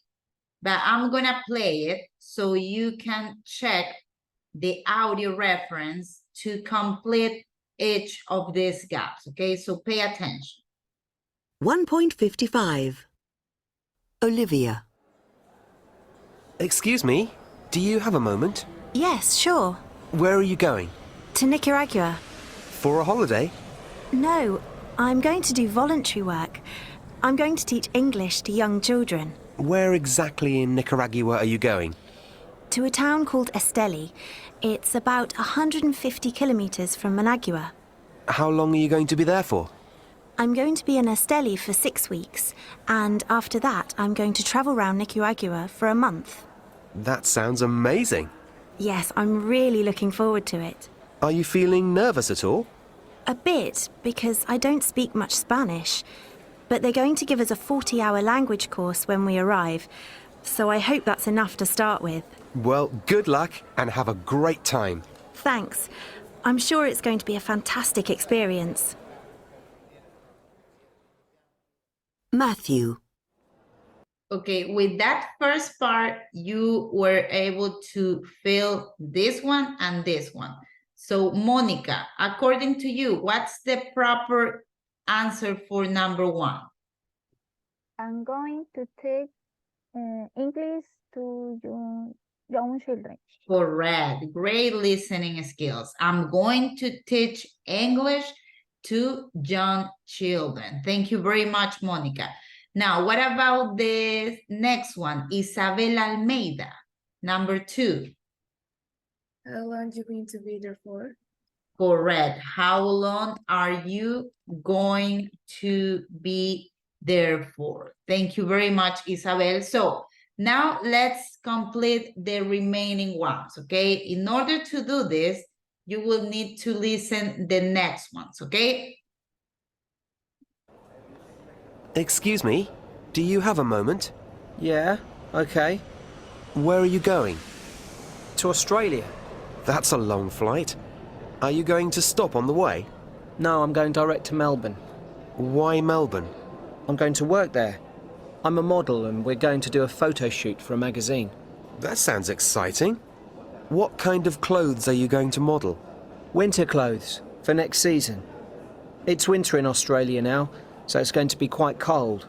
That's why we're going there. Of course, it's their winter.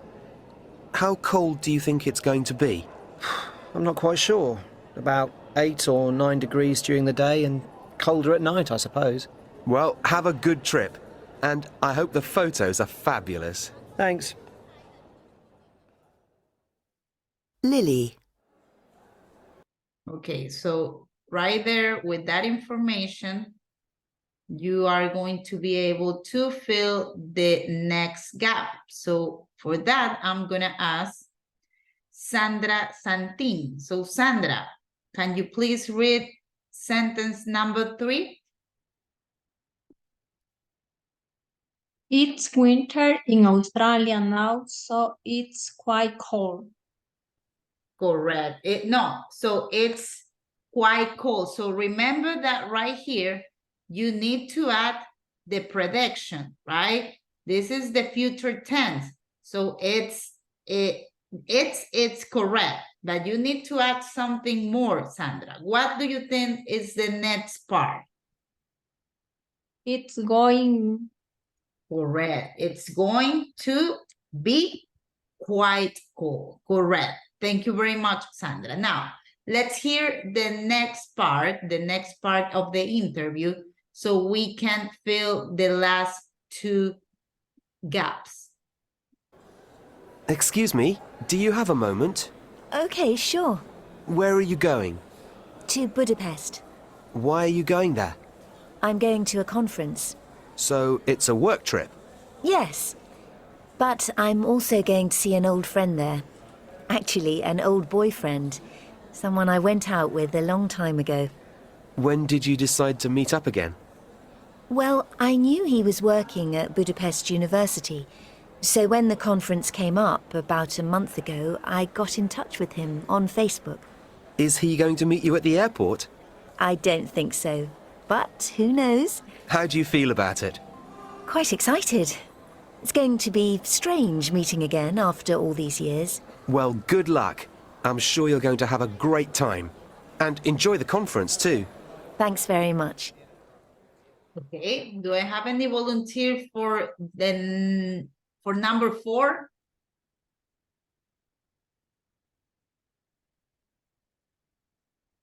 Okay, I do have. Amazing. So let me check. Okay, Maria Llagos. So what about number 4? Is he going to meet you at the airport? Correct. Is he going to meet you at the airport? Thank you, Maria. And next one, Isabel. What about number 5? I'm sure you're going to have a great time. Correct. You're going to have a great time. Okay, guys. Amazing. Now, let's move into the next activity that it's related with this structure of future tense. Miss. Yes. Miss. Yes. Me es una pregunta. En la actividad que realizó ahorita, lo que pasa es que no sé qué pasó, se cerró y saqué 0. No sé si me puede dar otra oportunidad para realizarla. Okay, who is it? What's your name? I'm sorry. Elizabeth. Elizabeth? Ah, Okay. no. Okay, give me a second. Okay, remember 2B, you don't have to do it, but only 3A. Creo que es. Yes. 3A is the one that you have to develop. This one, we only use the listening track, the audio track. No. Okay, let me check. Miss, a mí me pasó lo mismo, disculpe. Es la otra actividad. La 3A. Okay. So, who else? Miss, ¿me pueden poner a mí también? Es que no coloqué los apóstrofes. Pensé que era, por ejemplo, solo Mira, we are con apóstrofe. Okay, and who else? I also heard a boy that told me that was having the same issue. Who was that? Who was the additional student? Ricardo Sobrevilla. Ricardo, okay. Dice también a mí. Lo que pasa es que los apóstrofes, no sé, no me salen y me salieron 2 mal. Okay. Mónica. Mónica.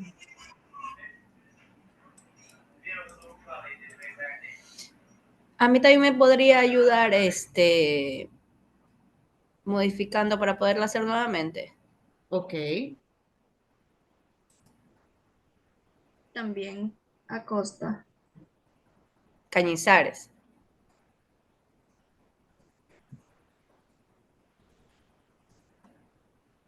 Teacher, help me, please. Castillo. Okay, guys, please, I need that you try to do this on the first try because remember that there is a lot of you. So this takes time. So Gianella Costa, I think, was. Yes, Miss.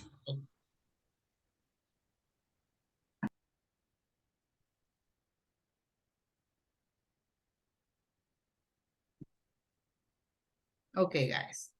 So just check right now so you can redo the activities. And right now we are going to move into the next one, okay?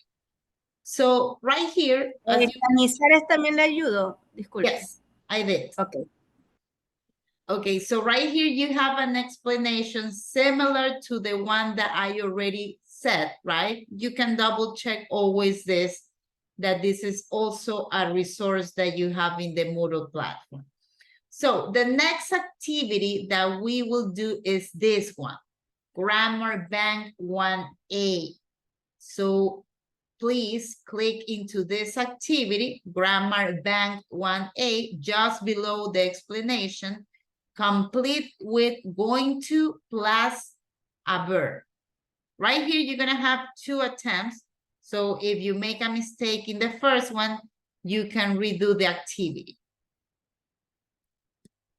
So basically, right here, you will have to check which one of these verbs makes sense in each of these gaps, okay?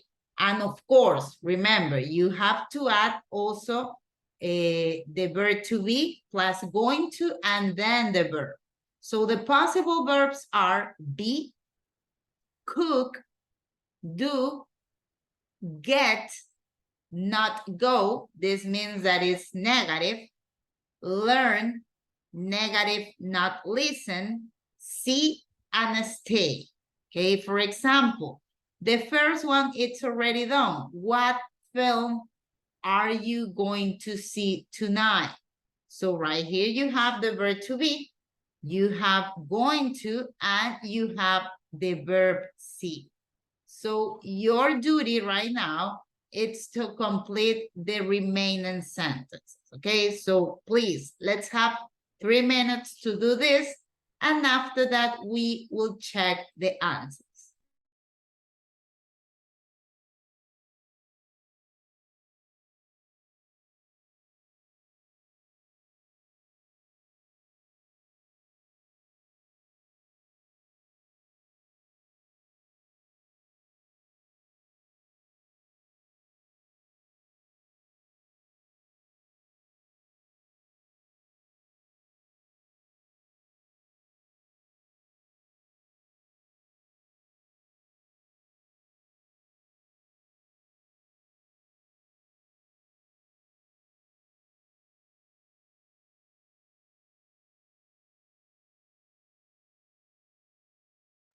Miss, no me sale habilitada la otra lección.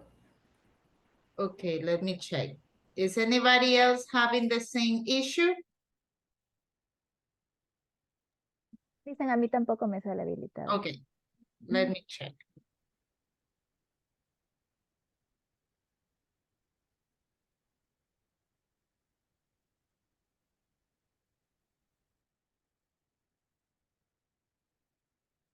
Okay, I think that what I'm gonna do is that I'm gonna change it to 2 attempts. So you can, all of you can do it. Let me check.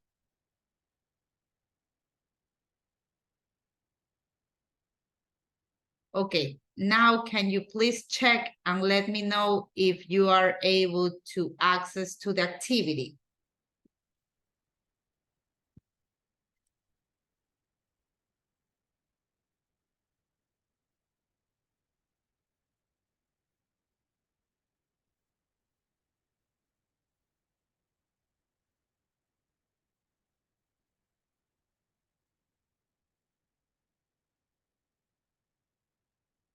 Diana, Mónica, good? Miss, una Porque consulta. estoy haciendo la ahorita. Okay. Ajá, ajá. Melanie, yes? En la 4, parece que hay un error porque ya está completado, solo que está el espacio en blanco, entonces no sabría qué Yes, poner you're ahí. right. Yes, you're right, Melanie. Just leave it like that. Thank you for letting us know. So just as Melanie is saying, we are on... No, pero arriba están los verbos que tienes que utilizar. Be, could, do. Let me check. We are going to, yeah, okay, so look, right here, this is already complete, right? Right here, it's complete, so you don't have to do anything right here because this is already done. We are going to get a taxi to the airport. So this one right here, it's already here. So you don't have to do anything on number 4. Thank you, Melanie.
Okay, guys, let's check the remaining activities. So, Jael Vera, what about number 1? Can you please read the question? Are you going to your sister cook Chinese? Are you going to your sister? What else? Cook Chinese. Okay. Let's take a look on this, okay? First of all, this is a question, right? This is a question. So remember that the questions, if we don't have a question word, that is the case of this one right here, we don't have a question word right here, we need to start, first of all, with the verb to be, okay? So we are starting with the verb to be, but if we are talking about your sister, Yael, your sister is a he, a she, a they, a we. What is your sister? Hey, espérate. A she, right? It's a she. And if it's a she, we don't use are, we use is. So we have to start first of all with is. Okay, this is the first thing. After that, we will have to use the subject, right? The subject in this situation, which one is the subject, Yael?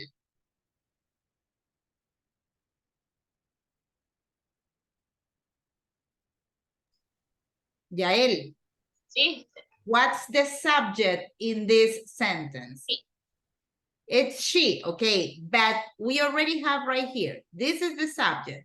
Is your sister, right? You have the verb to be, you have the subject. After the subject, we have to use going to.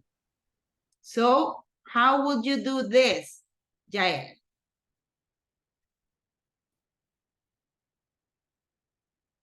Is your sister?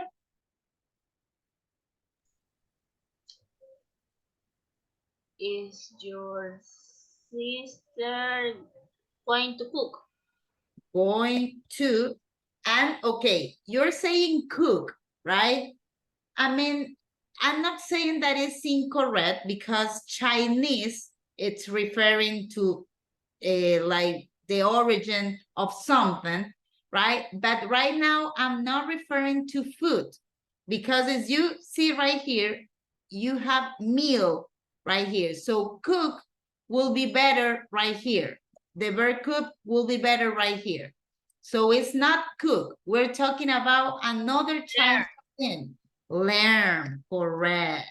So is your sister going to learn Chinese? Thank you very much and great job, Jael. Let's continue with Karen Niño. You're going to be in class 3 next year. Correct. Great pronunciation. You are not saying you are, but you do the contraction. Your. Great thing. Thank you very much, Kenya. Monica, the next one, number 3, please. Sería, we are going to go camping next summer. We are going to go camping next summer. So notice, Monica. Pardon, yeah, okay. We aren't go. Correct. We aren't going to go camping next summer. Correct. We aren't going to go camping next summer. Amazing job, Monica. Thank you very much. Elizabeth Ramirez. The next one, please.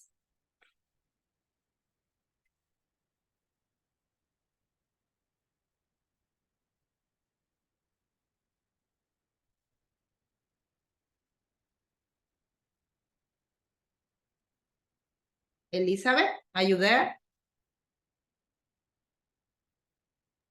Where are you going? I'm sorry. We're going. We're going to stay In a In a hotel. hotel. Correct. We're going to stay in a hotel. Okay. Thank you very much. Let's see. George Núñez.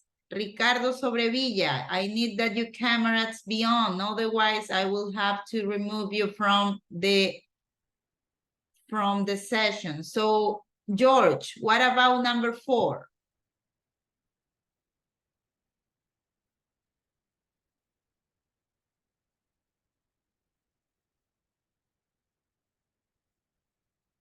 George Núñez, number 4, please.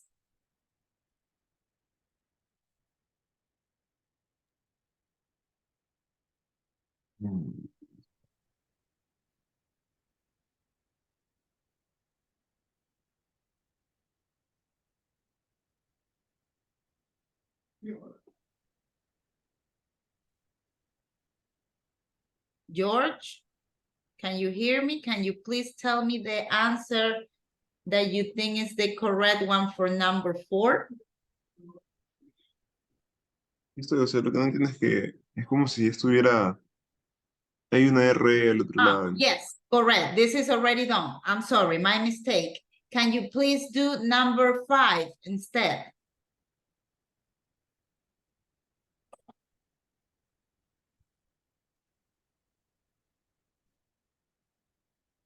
Sería, I am going to,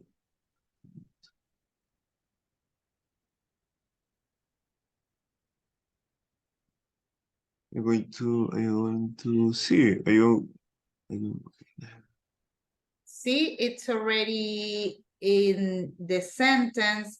Learn, it's also use, be to, go to, stay to. The options that we have until this point cook, is cook, I am going to cook. Going to what? Cook.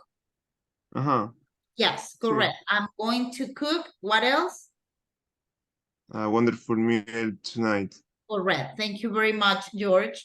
So, Ricardo Sobrevilla, number 6, please.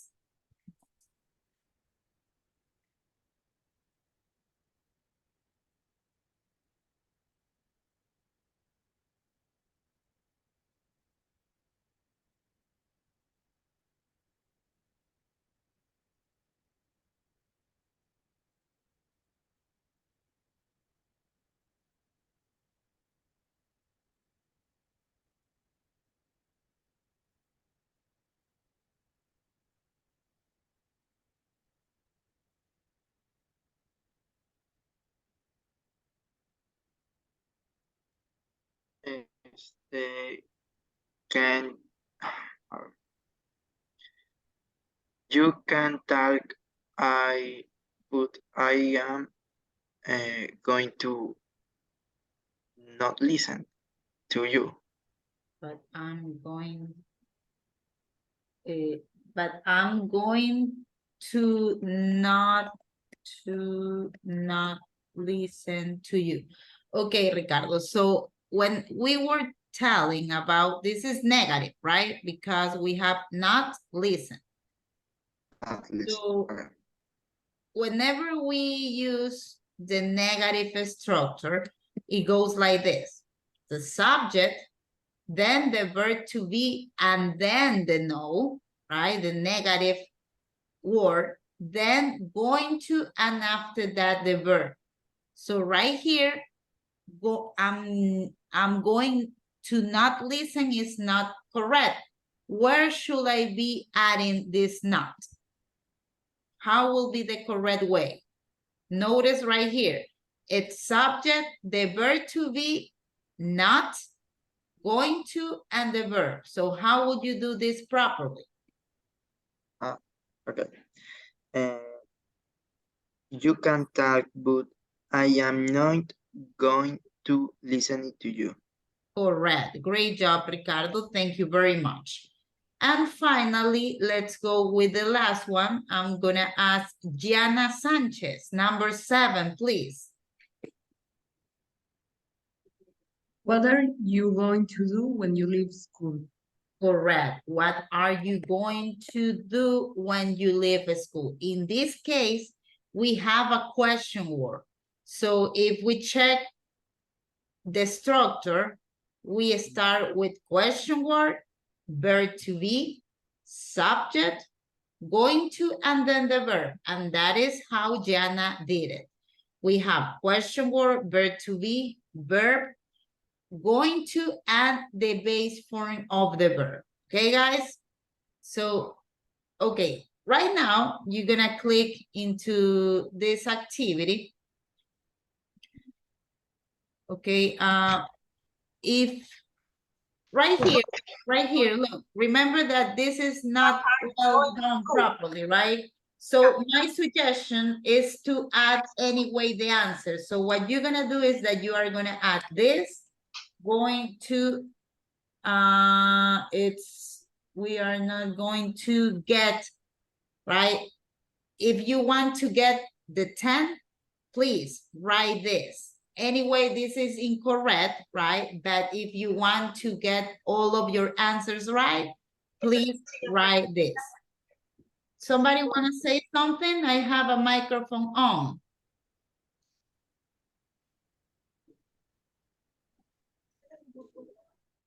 Okay. Ya las enviamos. Yael, your microphone is on. Okay, guys. So right now it's 11:37. We're gonna have a quick break. Okay, we're gonna have a quick break until 11:55. Okay, we're gonna have a break until 11:55, and then we are gonna restart with the content of our class. Okay, see you in a bit. See you.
Okay, guys, so we are back.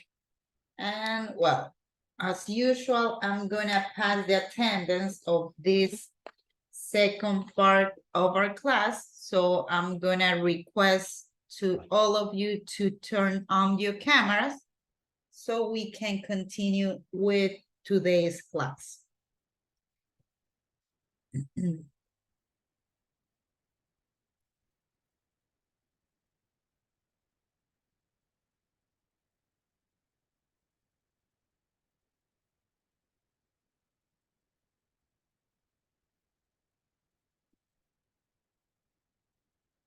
Okay, please, guys, your cameras.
Okay, guys, so let's start with the attendance, please. I will need that your cameras be on, otherwise I'm not gonna be able to set your attendance properly.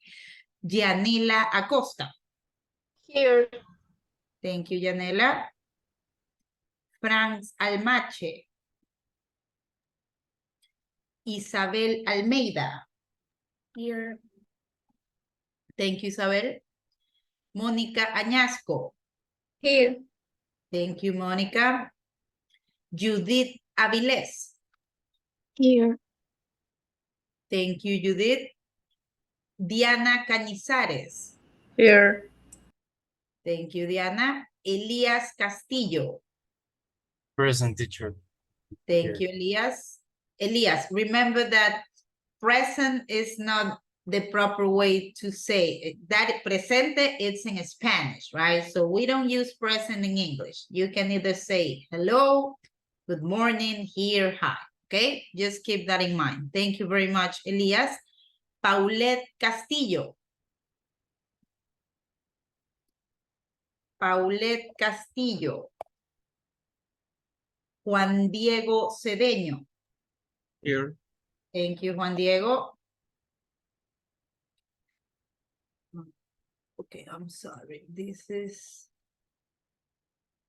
Paulette, Juan Diego. Okay. Kevin Cruz. Here, miss. Thank you, Kevin. Nancy Cruz. Here. Thank you, Nancy. Cristel Díaz. Here. Thank you, Cristel. Melanie Huarco. Here. Thank you, Melanie. Jorge Jara. I'm here. Thank you, Jorge. Álvaro Lara. Here. Thank you, Álvaro. Jessica Lima. Here, miss. Thank you, Jessica. Kenia Niño. Here, miss. Thank you, Kenia. Andrea Molina. George Núñez. Here.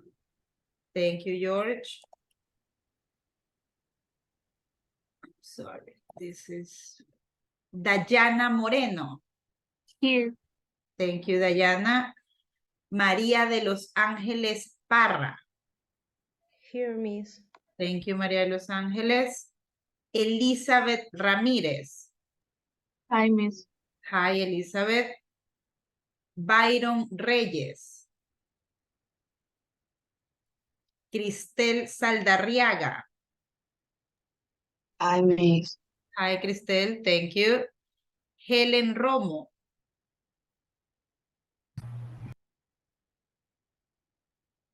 Helen Romo. Hi, Miss. Hi, Helen. Thank you. Sebastián Rodríguez. Here. Thank you, Sebastián. Yana Sánchez. Here. Thank you, Yana. Kevin Sánchez. Here. Thank you, Kevin. Camila Santa Cruz. Hi, Miss. Hi, Camila. Sandra Santín. Present, teacher. Thank you, Sandra. Remember, here or hi or good morning, okay? No present. Ricardo Sobrevilla. Here. Thank you, Ricardo. Kevin Solís. Here, teacher. Thank you, Kevin. Scarlett Takuri. Here, Miss. Thank you, Scarlett. Omar Tomalá. Hi, Hi, Omar. Thank you. Daniela Vélez. mire, yo estaba todavía en el hospital. Ah, ok. Thank you. Yael Vera. Here, Miss. Thank you, Yael. Marcela Villegas. Hi, Miss. Hi, Marcela. María Llagos. Hi, Miss. Hi, María. Aldair Zambrano.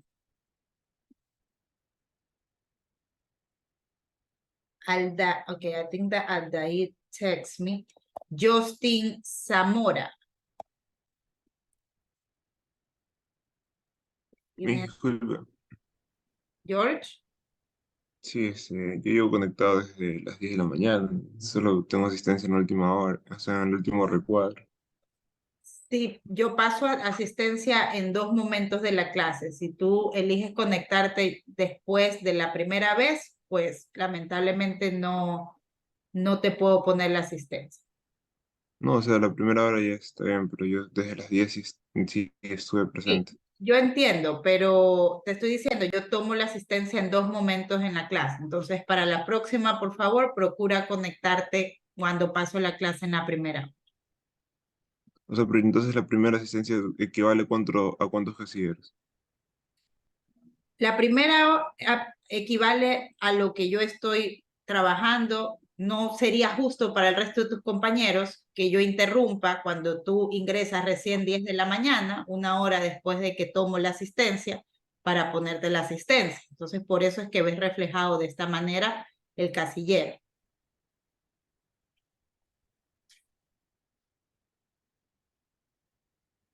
Claro, pero o sea, creo que hay 4 casilleros, entonces serían 4 horas, un casillero por hora. Entonces de 9 a 10 sería un casillero, y de 10 a 1 de la tarde serían 3 casilleros, 3 horas en las cuales sí estuve presente.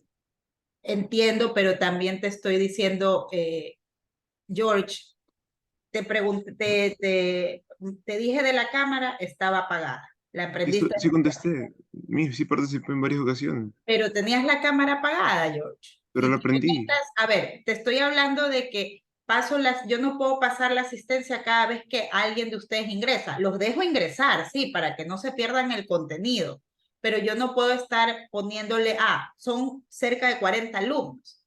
O sea, te conectas, que es una falta de respeto, como que ingreses después de que yo haya iniciado la clase en un salón presencial, 10 de la mañana, ¿verdad? Yo simplemente veo que está alguien y lo dejo ingresar, Yo tomo asistencia en 2 partes de la clase, al inicio y ahorita cuando tenemos el receso. Entonces, por eso te estoy poniendo la hora en este momento, ¿sí?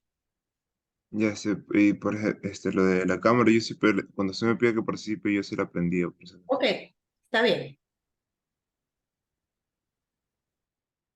Okay, guys. Now, let's continue with Unit 3B. This one right here is the one that we will cover right now.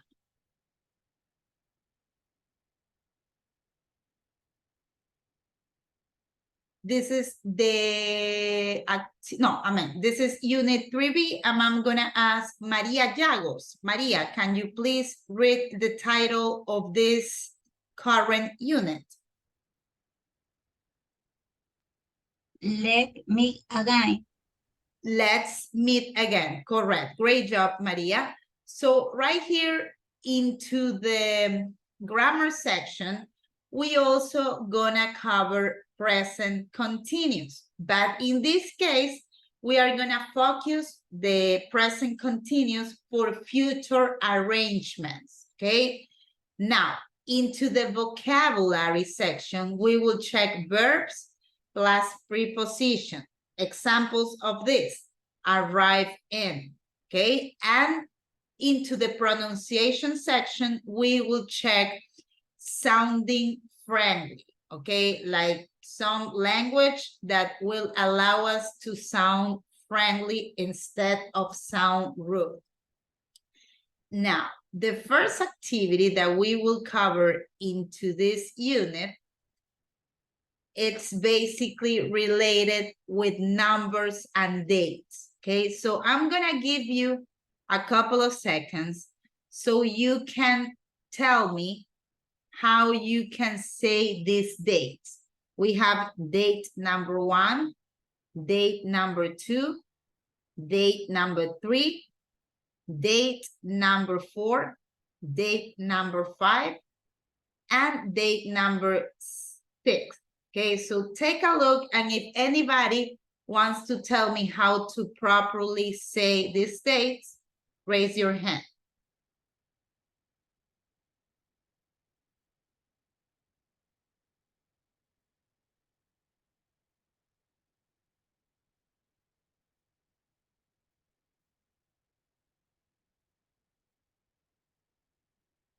Okay, Diana, what about the first date? How would you properly pronounce this? Todo 2019. Miss, yo le estaba alzando la mano, disculpe, era porque en la unidad, la 3A, quedaron talleres. ¿Hay que hacerlos o no? Esa era mi consulta. No. No, you don't have to do those, Diana. Only if I tell you, Diana, and the rest of the class, please do this activity, only in that case you do them, okay? Otherwise, you don't have to do any of the activities, okay? That is a valid question. Thank you very much, Diana. Okay, so I do have some hands. Maria Parra. So according to you, how would you say this day? De cada año. Third. I'm so sorry. I have a microphone that it's on. I don't know who microphone is it. Del otro año. Y del otro año. Let me see.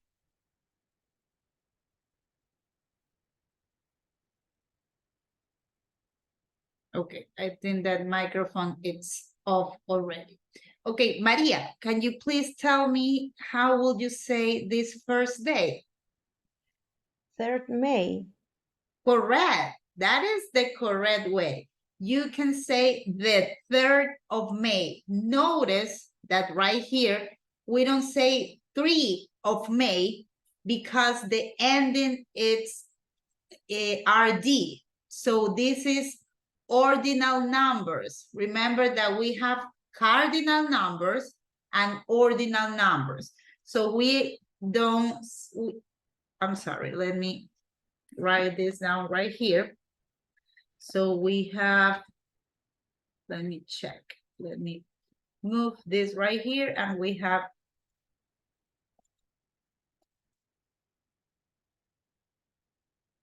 okay. So we have it like this. So this ending, it's telling me that I don't have to say 3, but this is ordinal numbers. I'm referring to this. This is the ending. And the proper way will be the 3rd of May. Okay, correct. Great job, Maria Parra. Thank you very much. And let's continue with the next one. Gianna Sanchez, what about the second date?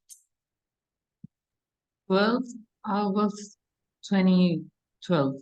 Correct.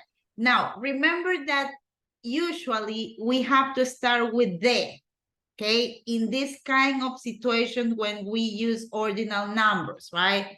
So just as Diana say, we add the, we also say 12 of August. Remember that any month needs to be written with capital letter. 12 of August, 2012, right? 12 of August, 2012. Amazing job, Diana. Thank you very much. Let's continue with the next one. And notice right here also the ordinal number. Juan Cedeño, how would you say this date? I can say December 31st, or no? Yes, you can say that. I mean, there are two ways. So you said December, what else? December? 31st. 30, okay, 31st, okay? That is a way to say that day, okay? We have two ways. So you can either say like this. I'm so sorry, let me double check. It's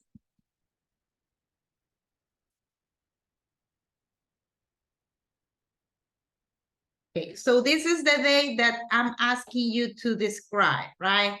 So Juan just asked, Miss, can I say December 31st? Yes, you can. That is one way to say it. Another way, like a more native way, a more appropriate way, will be the, in this case, we are going to repeat 31st of December. Okay? Both weights are correct. I'm sorry, there you go. Both weights are correct, okay? December 31st, or you can also say the 31st of December, okay? Thank you very much, Juan. Now, let's see, we still have 3 dates left. Anybody that wants to tell me how to say this? In this case, this will be the day and this will be the month. So we have January, February, March, April, May, and June. This will be June, okay? And this is the date. So anybody would like to tell me what's the deal with this date? Monica. The 22nd June. Oh. Okay, the 22nd of June, yes. Who was that, Kevin? Yes. Yes, the 22nd of June, correct. The 22nd of June, that is correct. Great job, Kevin. So let's see the next one. Let me go right here. And in this case, we have January and February. And this case, this will be the date, right? So this will be the date. So anybody, I have Monica again. Monica, you want to go with this date? So we have this. How would you say this, Monica?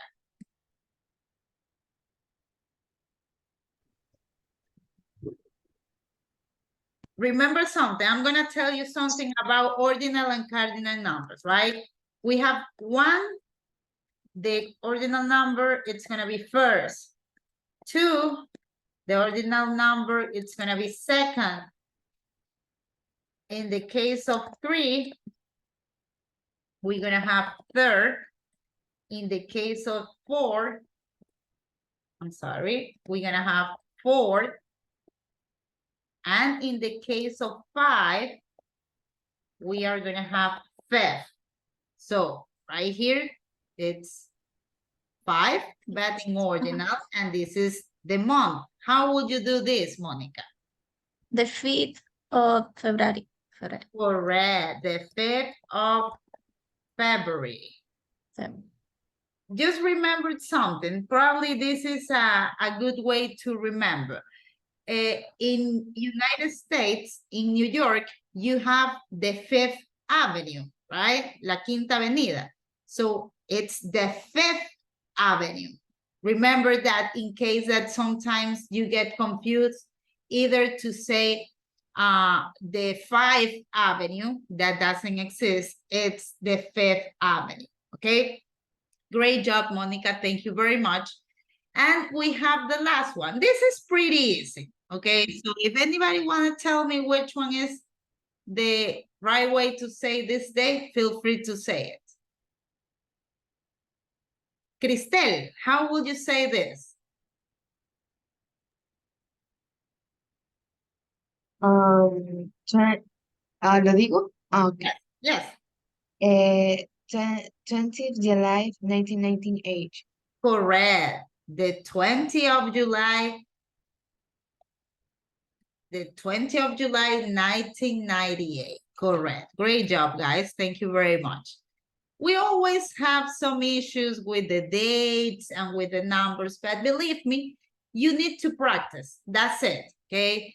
A really good way to practice numbers, hours, dates, it's to each day that you wake up, just try to say the date of that day in English, right? So today, for example, it will be the 12th, right? The 12th of November. Or you can also say November 12th. Both ways are correct. Now, let's see the next example. Tengo una pregunta. Yes, Nancy. Sí, por lo general ya he visto que cuando hacen con números, con las barras en inglés, suelen poner el mes primero. Pero en estos ejemplos no está así. Entonces, esa es mi duda. In American English, they used to put the month first. ¿Verdad? Nosotros en Latinoamérica y también en Estados Unidos solemos poner primero el mes y después el día.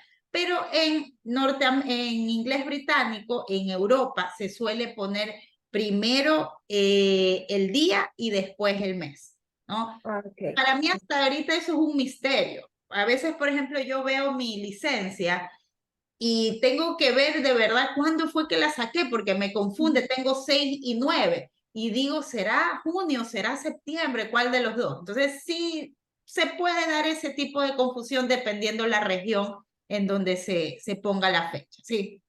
Okay, thank you. Okay, you're welcome. Now, let's see the next activities, guys. So, right here, this is another activity that you will have to, let's say, put the phrases or the paragraph in order, okay? So, right here you have Facebook messages, okay? So, I'm gonna ask, let's see, Ricardo Sobrevilla. Ricardo, can you please read the instruction of this activity right here? And Lily are all friends from university. Read their Facebook Messenger and number them in the order. Correct. Thank you very much, Ricardo. So I'm sorry. Let me, because this is kind of already done. So give me a second.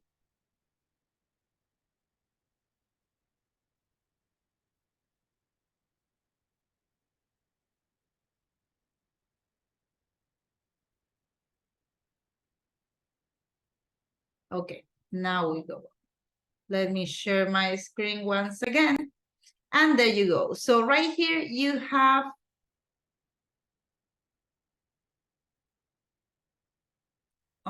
it's 7 conversations. I mean, it's only one conversation, but with 7 sections. Number 1, it's already done, right? So you have Analia Aviles. Can you please read the first message from Lily Barnell? Hi Ben, no news from your ages. How are things? Are you still working at Budapest University? I have a conference there next month and I thought perhaps we could meet. I'd love to see you again, Lily. Amazing. Great pronunciation, Analia. Thank you very much. So number 1, it's already done.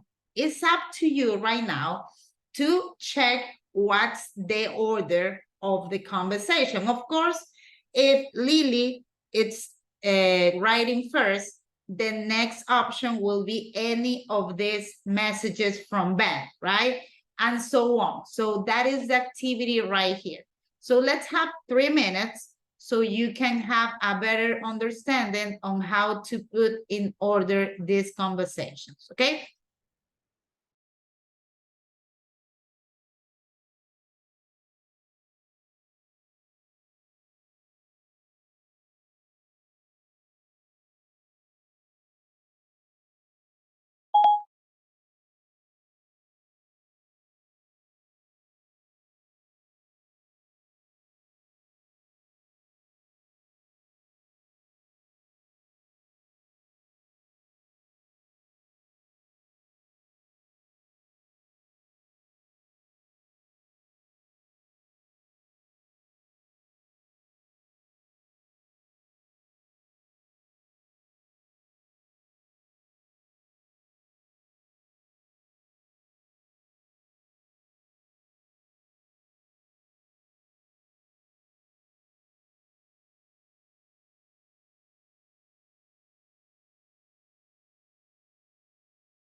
Byron Reyes.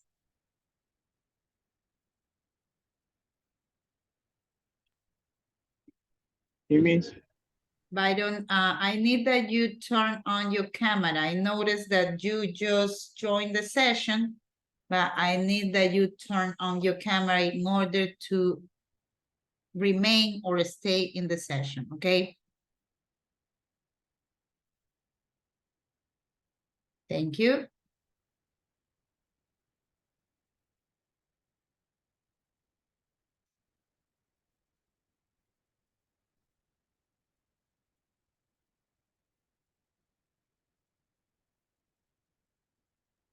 Miss, Yes.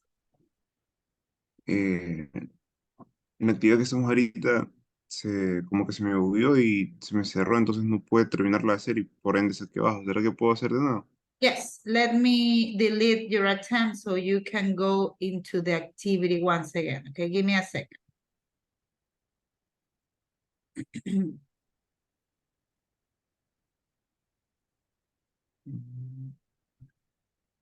Okay, now you are gonna be able to redo the activity, George.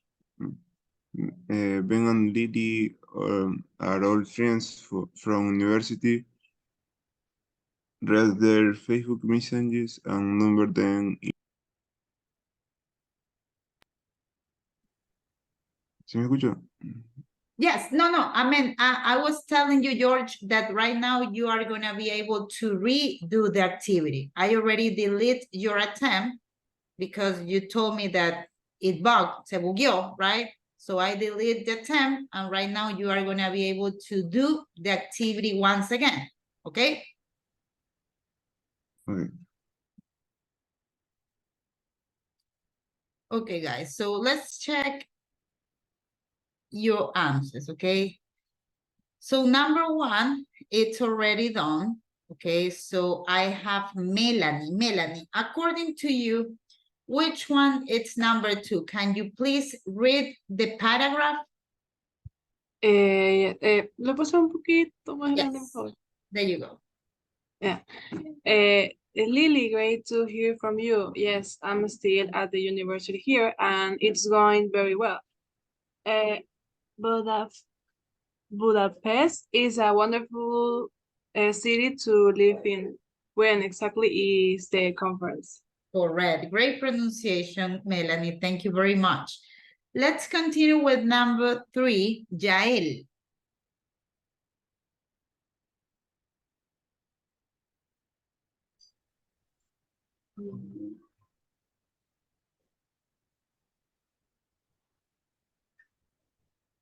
Jael Vera, number. Yes. It's from 3rd to 7 May, but I don't know my travel arrangement yet. What are you doing? What week? Are you free anytime? Thank you, Jael. So right here, we're using the dates, right? So right here, a proper way to say it will be from the 3rd to the 7th of May, okay? Or you can also say from May 3rd until May 7th. Both ways will be correct. Juan Cedeño, what about number 4? It depends on the day. I'm going to Vienna one day at the week, but it's not very far. I'm coming back the same day. I'm sure we can find a time that's good for both of us.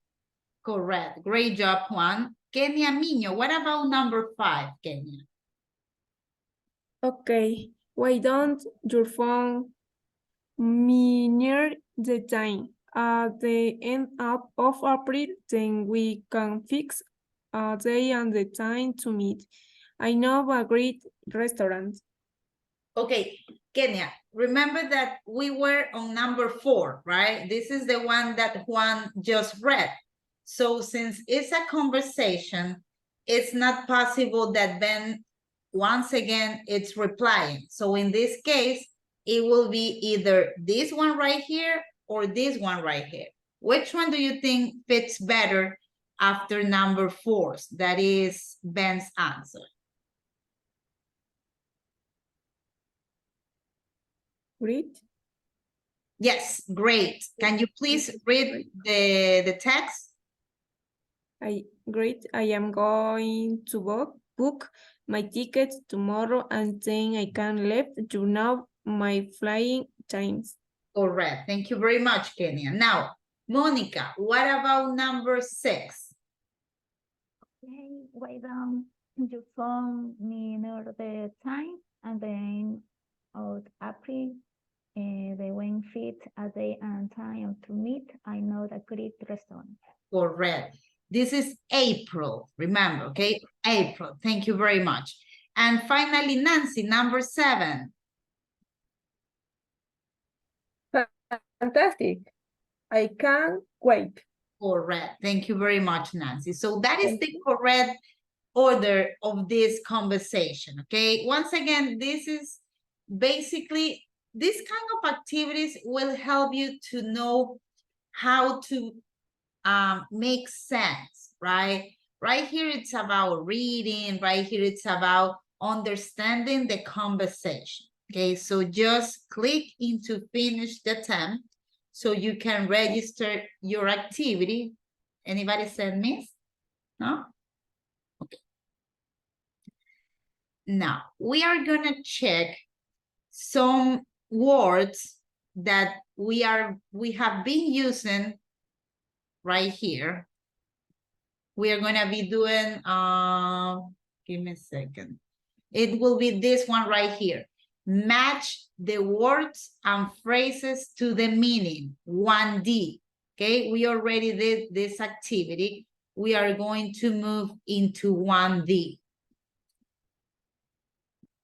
Because right here, you have some words, right? You have, for example, for ages, you have arrangements, you also have still, perhaps, both, and fix. All of these highlighted words, you are gonna be finding right here. So what you will need to do is to match the words and the phrases to their meaning. So this is the meaning of each of these words right here. This one right here, it's arrangements. Arrangements. That is the pronunciation, okay? Arrangements is like plans, like all the details that you have to prepare in order to develop an activity, okay? Arrangements. Both. Then you have perhaps. Still. Fix a date. For ages. Okay, so let's see. Melanie Huarco. Which one do you think is the first phrase?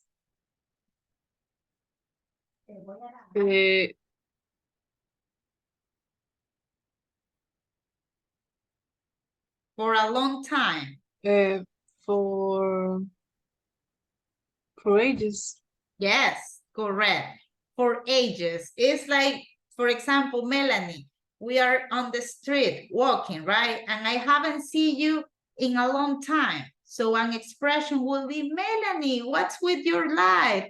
I haven't seen you for ages. No te he visto hace años. That is the expression, okay? Thank you very much, Melanie. Let's continue with number 2, Gianna Sanchez. Arrangements. Arrangement, great pronunciation. This is a tricky word, so that pronunciation, it's amazing. Arrangements, it's whenever you're trying to make plans and details for future, okay? Elizabeth Ramirez, what about number 3? I am still. I'm still, correct. It's like I continue. I'm sorry? I continue to be. Okay, you were reading the definition. Thank you very much. Yes. So I'm still is like, I'm gonna give you an example. I'm still in love with my ex.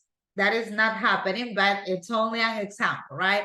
I'm still hungry. I just ate, but I'm still hungry, okay? That is a good example.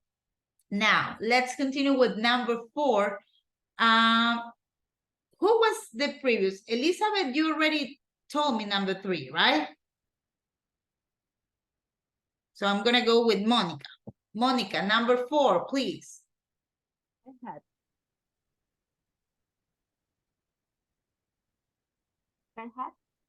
Perhaps, correct.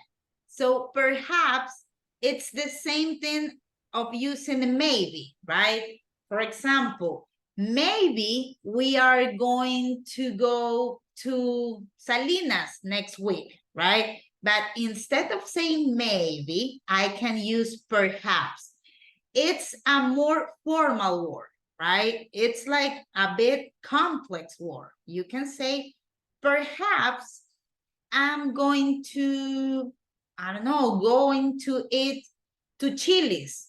Perhaps I'm going to have some chicken wings. So it's a possibility, okay? Let's see, Cristel Saldarriaga, number 5, please. Go to the tour.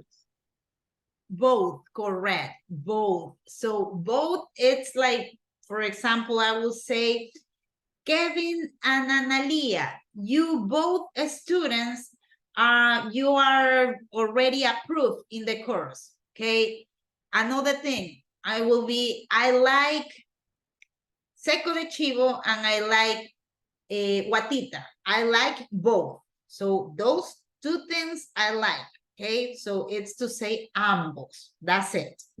And finally, let's go with number 6. Kevin Solis.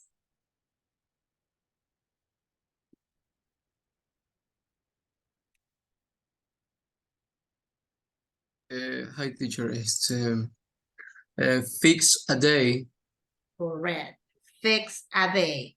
Basically, and something right here, you have STH. Do you know what is STH?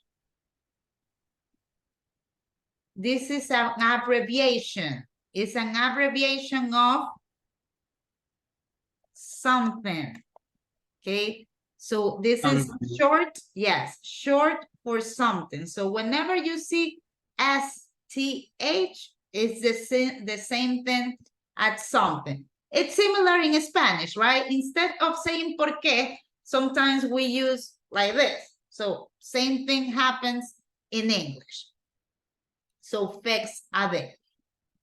Now let's click into the next this activity so we can move on.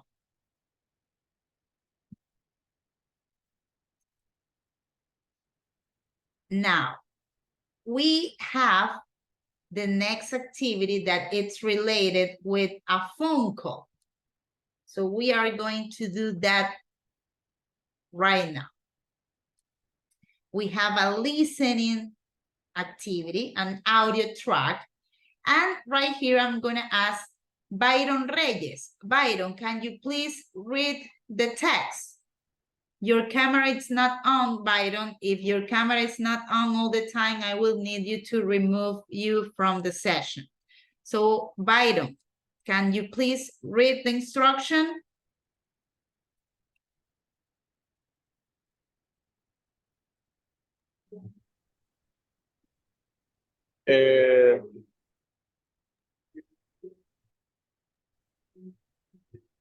¿Puede repetir, Liz? Yes. Can you please read the instruction of the activity? I am highlighting the instruction. Read it, please.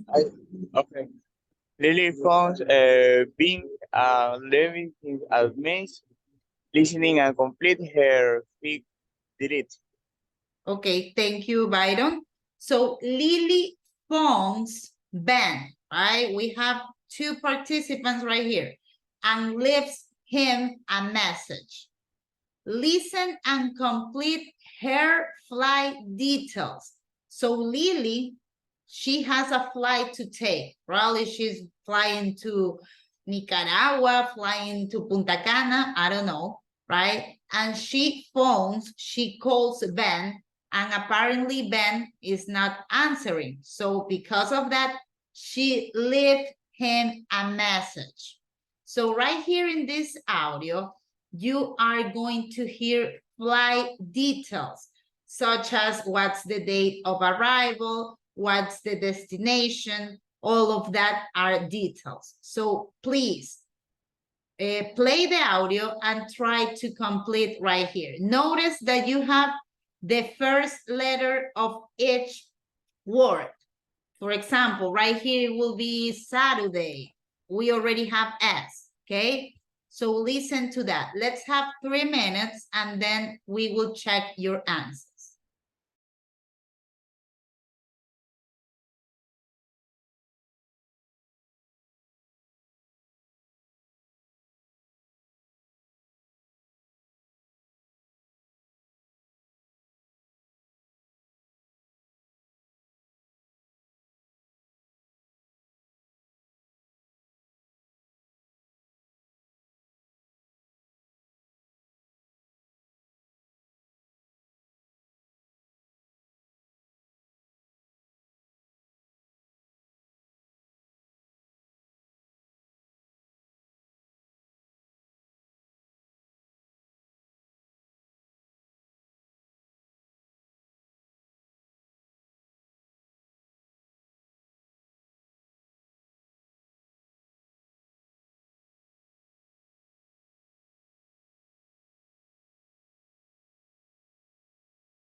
Okay, guys, so I already have volunteers. So let's hear the audio and then I'm gonna go with Elizabeth Ramirez so you can tell me the first part. Okay, let's hear it. 1.62. Hi, this is Ben West. Sorry I can't take your call. Please leave a message. Hi, Ben. It's me, Lily. I hope you're okay. I've booked my flight and hotel. I'm coming on Sunday, the 2nd of May. Okay, so Elizabeth, what's the day that she's going out? Day second. Yes, it's 2nd. And what about right here? She's mentioning the day, either a month. Monday. I'm sorry? Day second on Monday. Yes, correct. Sunday, we have 2nd. And right here, what's the month, Elizabeth?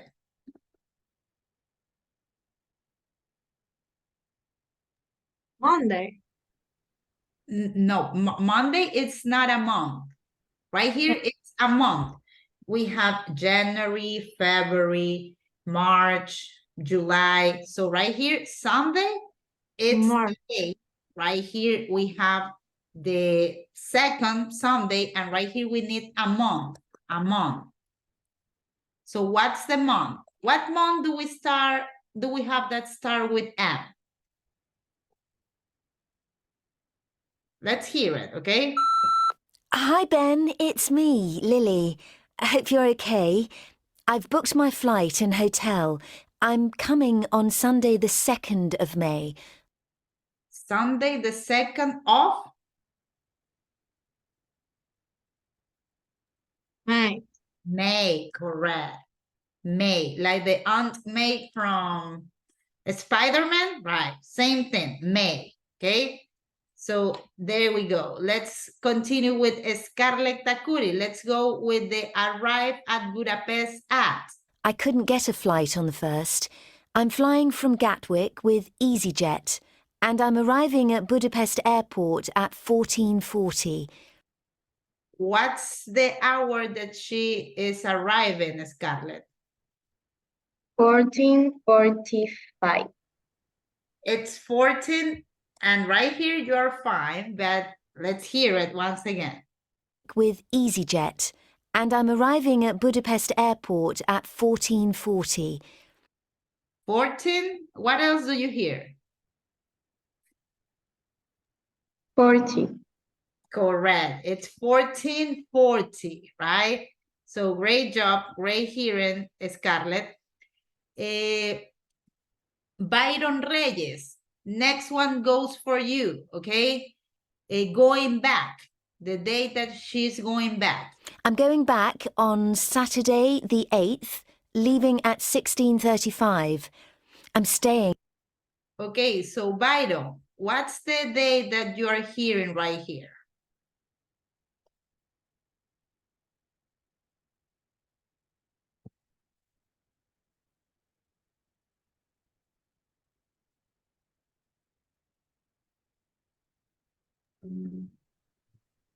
You want me to... I'm sorry? 55. I'm gonna play the audio once again, okay? Just try to hear. From Gatwick with EasyJet, and I'm arriving at Budapest 14:40. I'm going back. Okay, right now you're gonna hear the details, okay? She say, I'm going back, and right now try to hear the date. On Saturday, the 8th, leaving at 16. Okay, what's the day that she's mentioning? Saturday. Correct, Saturday, what else? She's saying Saturday, let me play once again. Saturday, the 8th, leaving at Saturday, I'm going back on Saturday, the 8th. What's the name? What's the number? 8. Correct. Saturday, the 8th. And she's not mentioning May. In the audio, she's not mentioning May, but we assume that it's on May because it's like a a close date, right? Thank you very much, Byron. Good job. Let's continue with the depart, okay? And I'm gonna go in this occasion with Juan Cedeño. Juan, this one goes for you. Leaving at 16:35. I'm staying at 5 at 16:35. Day the 8th, leaving at 16:35. Okay, Juan, what's the hour that she's leaving Budapest?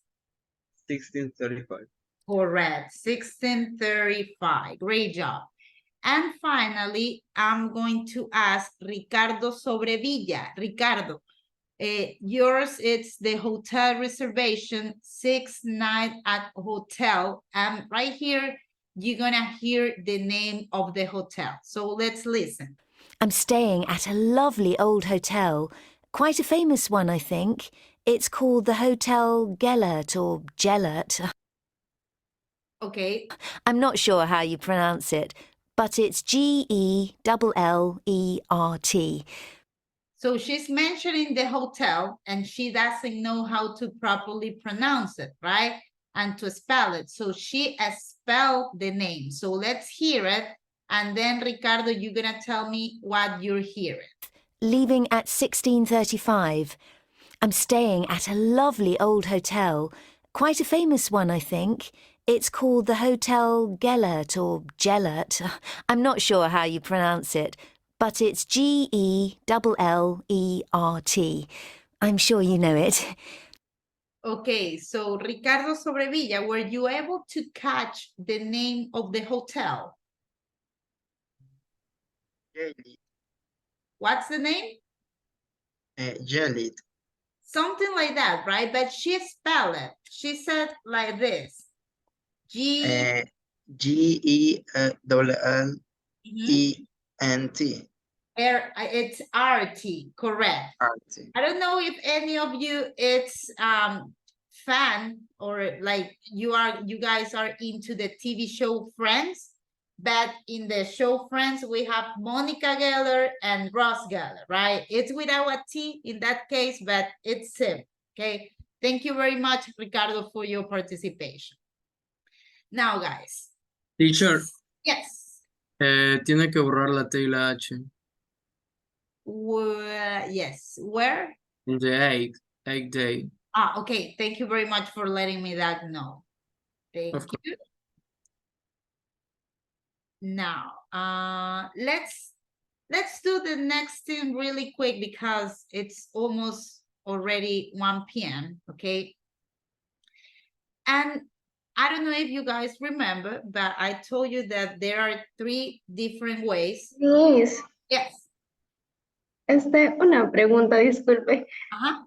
Lo que pasa es que en la última actividad que hicimos me equivoqué en la última palabra que había, me equivoqué en una letra y no sé si sería posible, si me permite volver a hacerlo para solo corregirle eso. Okay, just give me a second, okay? Let me finish with this and then I'm gonna delete your attempt, okay? Give me a second. Yeah. Okay. So I was telling you about this, right? That basically whenever we want to use simple future, we can either use it in 3 different ways. We already checked this way with the verb to be plus going to plus the verb. But there is another way, using the verb to be plus the verb with ing. Take a look on this example. And this is for future arranges, right? For future plans. I'm taking my dog for a walk after lunch. That is the plan that I have. So I'm gonna grab some lunch and after that, I'm planning to take my dog for a walk. Okay, so right here we have a difference, right? You can either say, esto de aquí que estamos utilizando aquí, la estructura puede ser utilizada para presente continuo, ¿verdad? Que lo habíamos visto y ya voy a hacer la diferencia. Y también se lo utiliza para futuro. And right here, it's the difference on how you can, give me a second. Okay. So this one right here, it's present continuous. Present continuous or present progressive. Okay, notice the example. I'm teaching English now. This is something that is happening right now. Yo lo puedo utilizar de esa manera, esa misma estructura. Fíjense, tengo el verbo to be, tengo el verbo con ing y el complemento. Pero esta connotación de tiempo, this time expression, es lo que a mí me da la pauta de saber en qué tiempo me estoy refiriendo. I'm teaching English now. I'm speaking English now. Yo estoy hablando español ahora. Okay? Present progressive. Now, I can use the same structure but to refer to future plans, just like this. I'm teaching English next week. So in this case, I'm letting you know because of this, with this time expression, that this is something that is not happening right now, but it's happening in the near future. So let's see, we are gonna focus on this right now. And we have this structure. Same thing. In the affirmative, we are gonna be using the subject, then the verb to be depending on the subject, plus the verb plus ing. The verb in this case, it's see, but because I add the ing, I'm saying sing. Come, that is the verb in the regular form, in the base form. But the rule says that whenever I have a verb that ends in E, I delete that and I'm only adding ing. It is the original verb. So I'm saying eating, and drink, it's the original verb. So I'm saying drink. So Marta is seeing a friend tonight. This is a future plan. You are coming to the party tomorrow. Once again, future. Nick is eating with us this Friday. I am drinking wine tonight. That is my plan. In the case of negative, I will add the negative word on the verb to be. I can either say is not or isn't it as a contraction. And in the question, we will start with the verb to be. And if we have a question word, we will start with the question word, okay? So we are running out of time, guys. So we are gonna stop right now. We are gonna continue with this topic on our next class. But please pay attention because you have an activity that you have to develop, okay? So if you go to your Moodle platform, right here, if you scroll down, you keep scrolling down, right here, you're gonna find the class videos. This is an activity that you already developed. And right here, you have this activity that is the one that you will have to develop. Write an email about travel arrangements. And if you go right here, you're gonna see how to properly do the activity. Let me change my rule to the student rule so we can see the same platform. So right here, you will have until Friday at 8 p.m. to upload this, to do this activity. This is the instruction.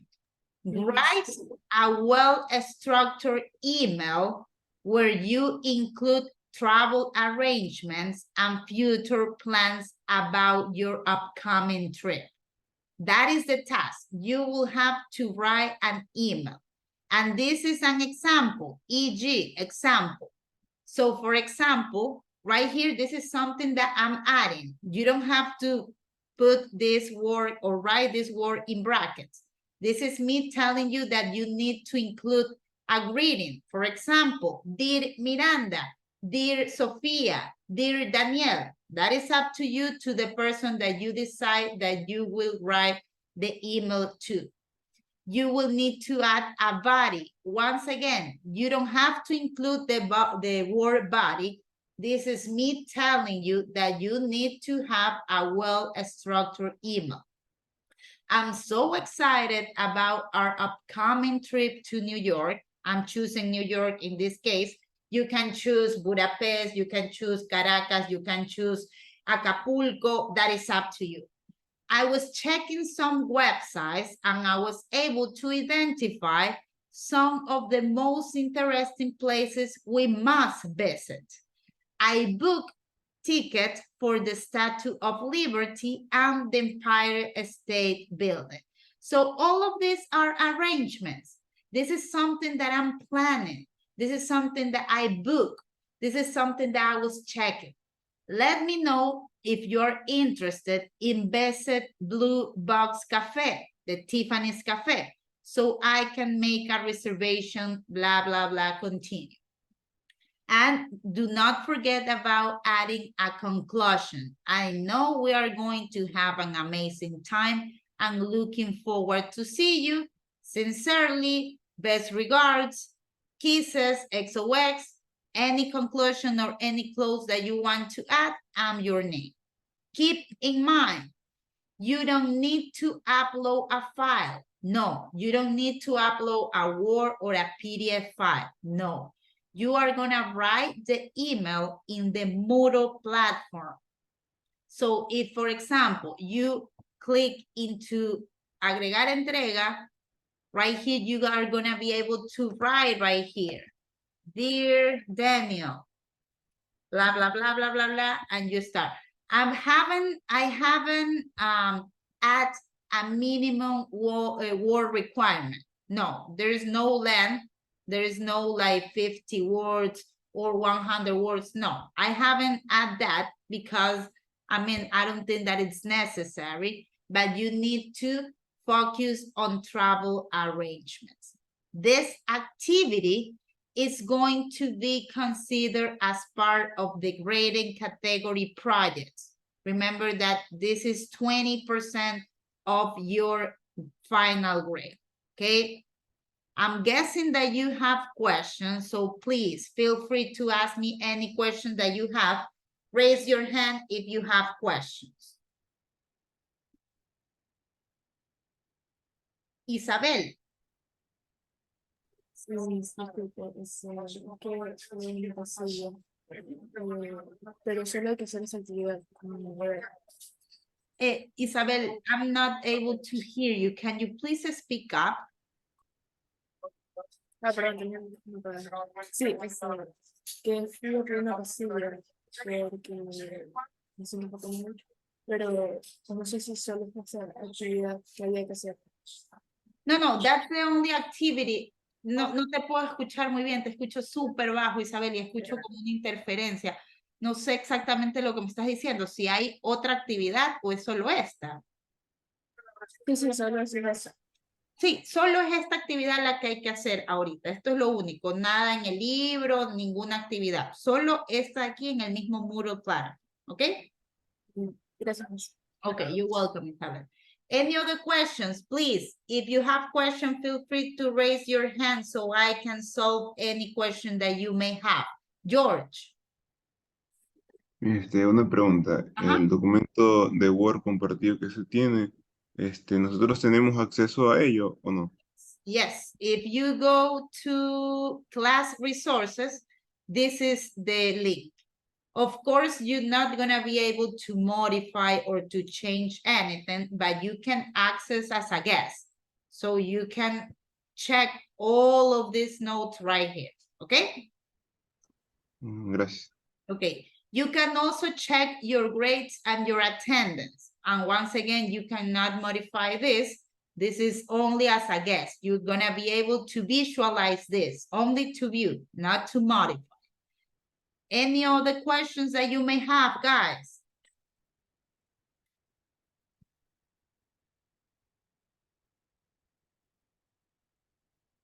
No questions, so we can, I'm gonna stop sharing my screen so I can see your phrases properly. No questions?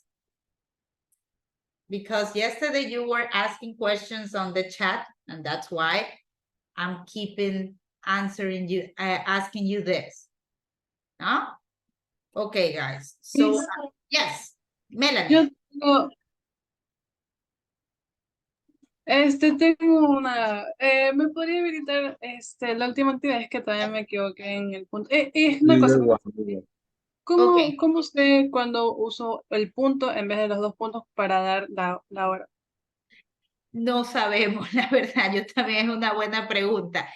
Por lo general, en el libro veo que se utiliza un punto. No es la norma, pero el libro lo hace de esa manera. Pero se puede poner el punto o se puede poner los 2 puntos, solo que en el libro está calibrado con el punto. Así que ahorita lo habilito, le voy a poner un, ¿cómo se llama? Un segundo intento para todos, en caso de que no haya sido solamente el caso de Melanie, para el resto también, que se hayan equivocado en eso, lo puedan corregir. ¿Ok? Ok, gracias. Okay. Okay, any other? Diana. Era lo mismo que por el punto, entonces si yo estoy habilitar para hacerlo, esa era nomás. Ahorita lo pongo. Okay, now you are going to be able to redo the activity, okay? Any other questions before you guys can go and enjoy for the your Sunday? Today is el clásico del astillero, so probably you're going to see that match eventually. Miss, hola. Paulette. Miss, estaba revisando el documento de las asistencias y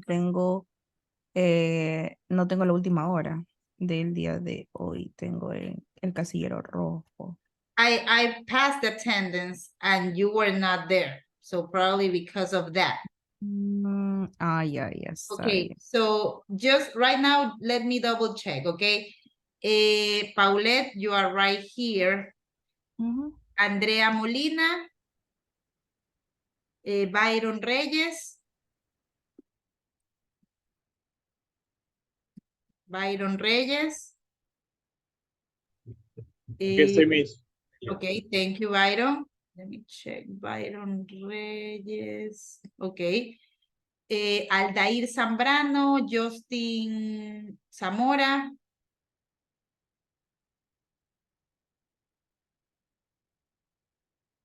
Check. Jorge Jara.